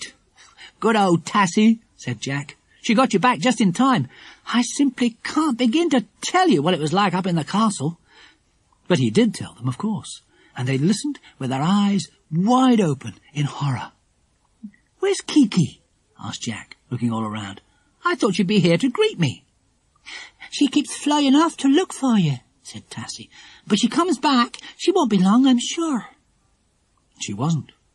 In about 10 minutes' time, she was back, sailing through the air, shouting loudly to Jack. She flew to his shoulder and pecked his ear lovingly. Philip put up his hand to his ear, which was still swollen. "Don't you fly onto my shoulder and peck my ear," he said to Kiki. "It's not ready for pecking or nibbling yet." The girls got breakfast for everyone and talked 19 to the dozen. Bill sent his 3 men up the road to find his car. "And now," said Bill when they'd finished eating, "what about a sleep, boys? I'm tired out." Jack was almost asleep as it was, and Philip kept yawning. So the boys went up to sleep on their beds, and Bill put himself on the couch in the kitchen. The girls went out into the garden to talk. They had to put waterproofs down on the grass because it was so wet. The day was lovely now, with not a cloud to be seen. They lazed there chattering, with Kiki joining in now and again. Button was asleep on Philip's middle upstairs. "There's someone coming," said Dinah suddenly. "It's Bill's 3 men," said Lucy Ann lazily. The men came into the garden. They looked serious. "Where's the boss? We want him," said one. "He's asleep, so don't disturb him yet," said Dinah. "Sorry, missy, but I'm afraid we must disturb him," said the man. "We got news." "What news?" asked Lucy Ann. "Have you found the car?" "Yes," said the man, "but we'll tell our news to the boss, missy." "Well, he's in the kitchen," said Dinah. The men moved off to the kitchen. They woke Bill, and the 3 girls heard them telling him something in urgent, serious voices. Bill came out, and the girls looked inquiringly at him. "What's up, Bill?" asked Dinah. "Have they found your car? And is it smashed up or something?" "They found my car, all right," said Bill slowly. "And they found something else too." "What?" asked the 3 girls together. "Well, apparently Scarneck and his friend went off over the landslide quite safely, and then found my car standing where we left it," said Bill. "They must have got into it and turned it round, and then the deluge struck them, and another landslide began." "Are they killed?" asked Dinah. "Well, I imagine so," said Bill. "We don't know. The landslide caught the car and took it along. It dumped it upside down in a gully where these men found it, with Scarneck and the other fellow inside." "Can't they get them out, then?" asked Dinah. "The doors are jammed," said Bill. "Have you got a wire tow rope or any good strong rope that won't break? If you have, we'll take it and try and get the car the right way up. Then we may be able to open the roof and get the men out." Dinah fetched some wire rope from the shed. She gave it to Bill in silence. Bill came back some hours later. The children ran to meet him. Bill was smiling. "Neither of the men is dead," he said. "Scarneck has concussion and is quite unconscious and rather badly hurt. The other fella has a broken leg and was stunned too, but he's come round." "So you've captured them both after all," said Philip. "Well done, Bill." "What about the car?" asked Dinah. "Well, it looks wrecked to me," said Bill, "but I don't mind that. I Reckon I shall be handed out a new car when my chief knows I've got Scarneck and his friend to pass over to him. It's quite a scoop for me, though I'd never have stumbled onto their secret if it hadn't been for you children." "Well, we'd have been in a pretty pickle if you hadn't turned up," said Jack. "Whatever will Aunt Alice say when she comes back and hears all that has happened since she's been gone? She'll say she can't turn her back for a day or two without us all getting into mischief," said Philip, with a grin. "Oh, Bill, what an adventure," said Dinah. "I never dreamt we'd plunge into all this when we first came here, and it's all happened so quickly. I hope we shall have nice, peaceful holidays for the rest of the time. I've had enough adventures to last me for a year." "I want to stretch my legs," said Jack. "What about walking up the hillside, Bill, and having a look to see what's happened to the castle?" "Right," said Bill. And so they all set off up the road to the castle. But they couldn't go nearly as far as usual because the landslide had come a good deal farther down, and the hillside was a terrible jumbled mass of wet rocks, heaps of soil, uprooted trees, and running streams. "It's horrid," said Lucy Ann. Then she turned to gaze at the frowning castle higher up. "The castle looks different. Something's happened to it.